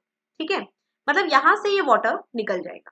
जैसे ही ये वाटर निकलता है तो यहाँ पर एक कार्बोकैटायन जनरेट होगा जो कि अलाइलिक होगा, प्राइमरी एंड अलाइलिक। ठीक है, अब इसके बाद ये अगर पाई बॉन्ड यहाँ शिफ्ट हो सकता है ना, इसका रेजोनेटिंग स्ट्रक्चर बन सकता है, तो यहाँ पर कार्बोकैटायन आ जाएगा। ठीक है, अब यहाँ पर देखिए ये जो कार्बन है ये मोर सब्स्टिट्यूटेड है, ये सॉरी ये जो एल्कीन है ये मोर सब्स्टिट्यूटेड है और ये जो एल्कीन है ये लेस सब्स्टिट्यूटेड है, रेजोनेटिंग स्ट्रक्चर जब हमने देखा इसका। सेकंड में आपको यहाँ ट्रीट किया गया है CuCN के साथ। ठीक है, तो जो साइनाइड है एज अ न्यूक्लियोफाइल यहाँ पर भी अटैक कर सकता है ना, और साइनाइड एज अ न्यूक्लियोफाइल यहाँ पर भी अटैक कर सकता है। तो मेरे पास दो पॉसिबल प्रोडक्ट्स मिलेंगे कि एक तो CH2 साइनाइड यहाँ पर अटैच हो जाए या फिर ये साइनाइड यहाँ अटैच। ठीक है, अब देखिए यहाँ पर अगर मैं इसको HCl के साथ ट्रीट करूं तो HCl being a strong acidic hydrolysis हो सकता है। तो साइनाइड अगर ये प्राइमरी कार्बन से अटैच्ड है, जैसे ये साइनाइड प्राइमरी पोजीशन पर अटैच्ड है, तो साइनाइड का ऑक्सीडेशन हमेशा या सॉरी साइनाइड का हाइड्रोलिसिस हमेशा मुझे एसिड देता है अगर वो प्राइमरी हो। लेकिन अगर वो सेकेंडरी या सॉरी टर्शरी से अटैच्ड है तो इस तरीके में, या सेकेंडरी या टर्शरी से अटैच्ड है तो ये फर्दर एसिडिक हाइड्रोलिसिस में पार्टिसिपेट नहीं करता है। ठीक है, तो यहीं पर रिएक्शन क्या हो जाती है, स्टॉप हो जाती है, नो ऑक्सीडेशन और you can say no hydrolysis. Okay, और अगर आपको कोई पूछता है कि इसमें मेजर प्रोडक्ट, आई थिंक ये भी प्रीवियस ईयर क्वेश्चन ही है, इसमें मेजर प्रोडक्ट क्या होगा, तो आपको याद रखना है कि इसमें मेजर प्रोडक्ट ये वाला होगा, क्योंकि यहाँ पर मोर सब्स्टिट्यूटेड एल्कीन भी बना हुआ है और ये साइनाइड का हाइड्रोलिसिस भी किसमें हो चुका है, ईस्टर में हाइड्रोलिसिस हो चुका है। ठीक है, और आपको ये भी चीज का ध्यान रखना है कि जो BH3 होता है ये सिन एडिशन रिएक्शन देता है, जिसमें BH2 ग्रुप किसमें ऐड हो जाता है, more less substituted side alkyne में और हाइड्रोजन मोर सब्स्टिट्यूटेड साइड अल्कीन में। ठीक है, फिर आपको और एक क्वेश्चन पूछा गया था, ये क्वेश्चन कुछ इस तरीके से था कि इनोलेट्स थे आपके पास, जिसमें यहाँ पर लिथियम इनोलेट था, सिलिकॉन इनोलेट था, ठीक है, और एक जिंक इनोलेट था। तो इसमें भी आपको एक चीज का ध्यान रखना है कि इसमें रिएक्टिविटी टुवर्ड्स द बेंजल्डिहाइड पूछा था, इन तीनों की रिएक्टिविटी टुवर्ड्स द बेंजल्डिहाइड पूछा गया था। तो आपको याद रखना है कि जो लिथियम है ये बहुत ज्यादा रिएक्टिव है, क्योंकि बेंजल्डिहाइड का सेंटर जो है वो हार्ड सेंटर है और लिथियम भी हार्ड है, और यहाँ पर जो जिंक है वो सॉफ्ट सेंटर है, तो इसकी रिएक्टिविटी टुवर्ड्स द बेंजल्डिहाइड क्या होंगी, कम होगी। ठीक है, एक NMR का लास्ट क्वेश्चन कर लेते हैं जिसमें आपके सारे related to the NMR problem solve हो जाएंगे, जिसमें आपको H1 NMR का डाटा गिवन था 9.72, ट्रिपलेट 1 हाइड्रोजन या सिंगलेट या ट्रिपलेट था ये, 7.1 doublet 2 hydrogen, 6.7 doublet 2 hydrogen, 3.8 singlet 3 hydrogen, 3.6 doublet 2 hydrogen. ठीक है, यहाँ पर आपको एक चीज का बिल्कुल ध्यान रखना है कि जब भी 9.72 तक वैल्यू जा रही है तो यहाँ पर एक तो फंक्शनल ग्रुप आ जाएंगे, और 9.72 सभी को पता है क्या होता है, एल्डिहाइड। ठीक है, और यहाँ पर IR भी आपको गिवन था 1720 सेंटीमीटर इनवर्स। ऑप्शन नंबर ए कुछ इस तरीके से था, OMe। ऑप्शन नंबर बी में एक एल्डिहाइड ग्रुप था और एक CH2OMe। ऑप्शन नंबर सी में OMe CH2 aldehyde group. Option number D में CH2C डबल बॉन्ड H था और ये था OM। ठीक है, अब देखिए सबसे पहले IR बोल रहा है 1720, तो ईस्टर को तो एलिमिनेट कर दो, क्योंकि ईस्टर की वैल्यू नियर अबाउट 1735 के अबव जाती है, ये 1745 तक भी जा सकती है, तो ये ऑप्शन तो एलिमिनेट हो जाएगा। ठीक है, अब यहाँ पर कॉन्जुगेटेड ईस्टर कॉन्जुगेटेड एल्डिहाइड हर जगह पर है, मतलब एल्डिहाइड की वैल्यू यहाँ पर हो सकती है 1720 कार्बोनिल स्पीसीज की। अब क्वेश्चन में ये आता है कि 9.72 है, तो ये तो बिल्कुल आइडेंटिफाई करता है कि एल्डिहाइड है, नो डाउट। अब अगर 3.4 से लेके 3.9 के बीच में अगर वैल्यू आपको दिखाई दे, तो ये मैं हमेशा बोलती हूँ कि ये वैल्यू होती है मिथॉक्सी की।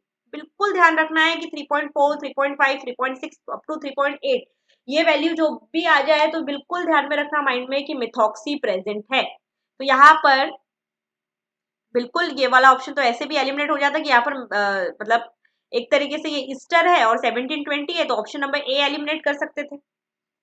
ऑप्शन नंबर बी में हर जगह मिथॉक्सी है, मतलब बिल्कुल आइडेंटिफिकेशन करने के लिए इजी है कि जो 3.6 एंड 3.8 जो ये वैल्यू होती है मिथॉक्सी की होती है। ठीक है, अब यहाँ पर 7.1 and 6.7 this is the aromatic range. ठीक है, 7.1 ज्यादा आ रही है, मतलब डी शिल्डेड है, मतलब ये एक ऐसा ग्रुप है, ऐसे हाइड्रोजन्स है जिनको इलेक्ट्रॉन विड्रॉइंग ग्रुप का एनवायरमेंट मिल रहा है, और 6.7 थोड़ी शिल्डेड हो रही है, मतलब इलेक्ट्रॉन डोनेटिंग ग्रुप का एनवायरमेंट मिल रहा है। ठीक है, अब नंबर ऑफ सिग्नल्स कितने आ रहे हैं, 1 2 3 4 5, नंबर ऑफ सिग्नल्स कितने आ रहे हैं, 5 आ रहे हैं। तो यहाँ पर काउंट कर लीजिए, ये 1,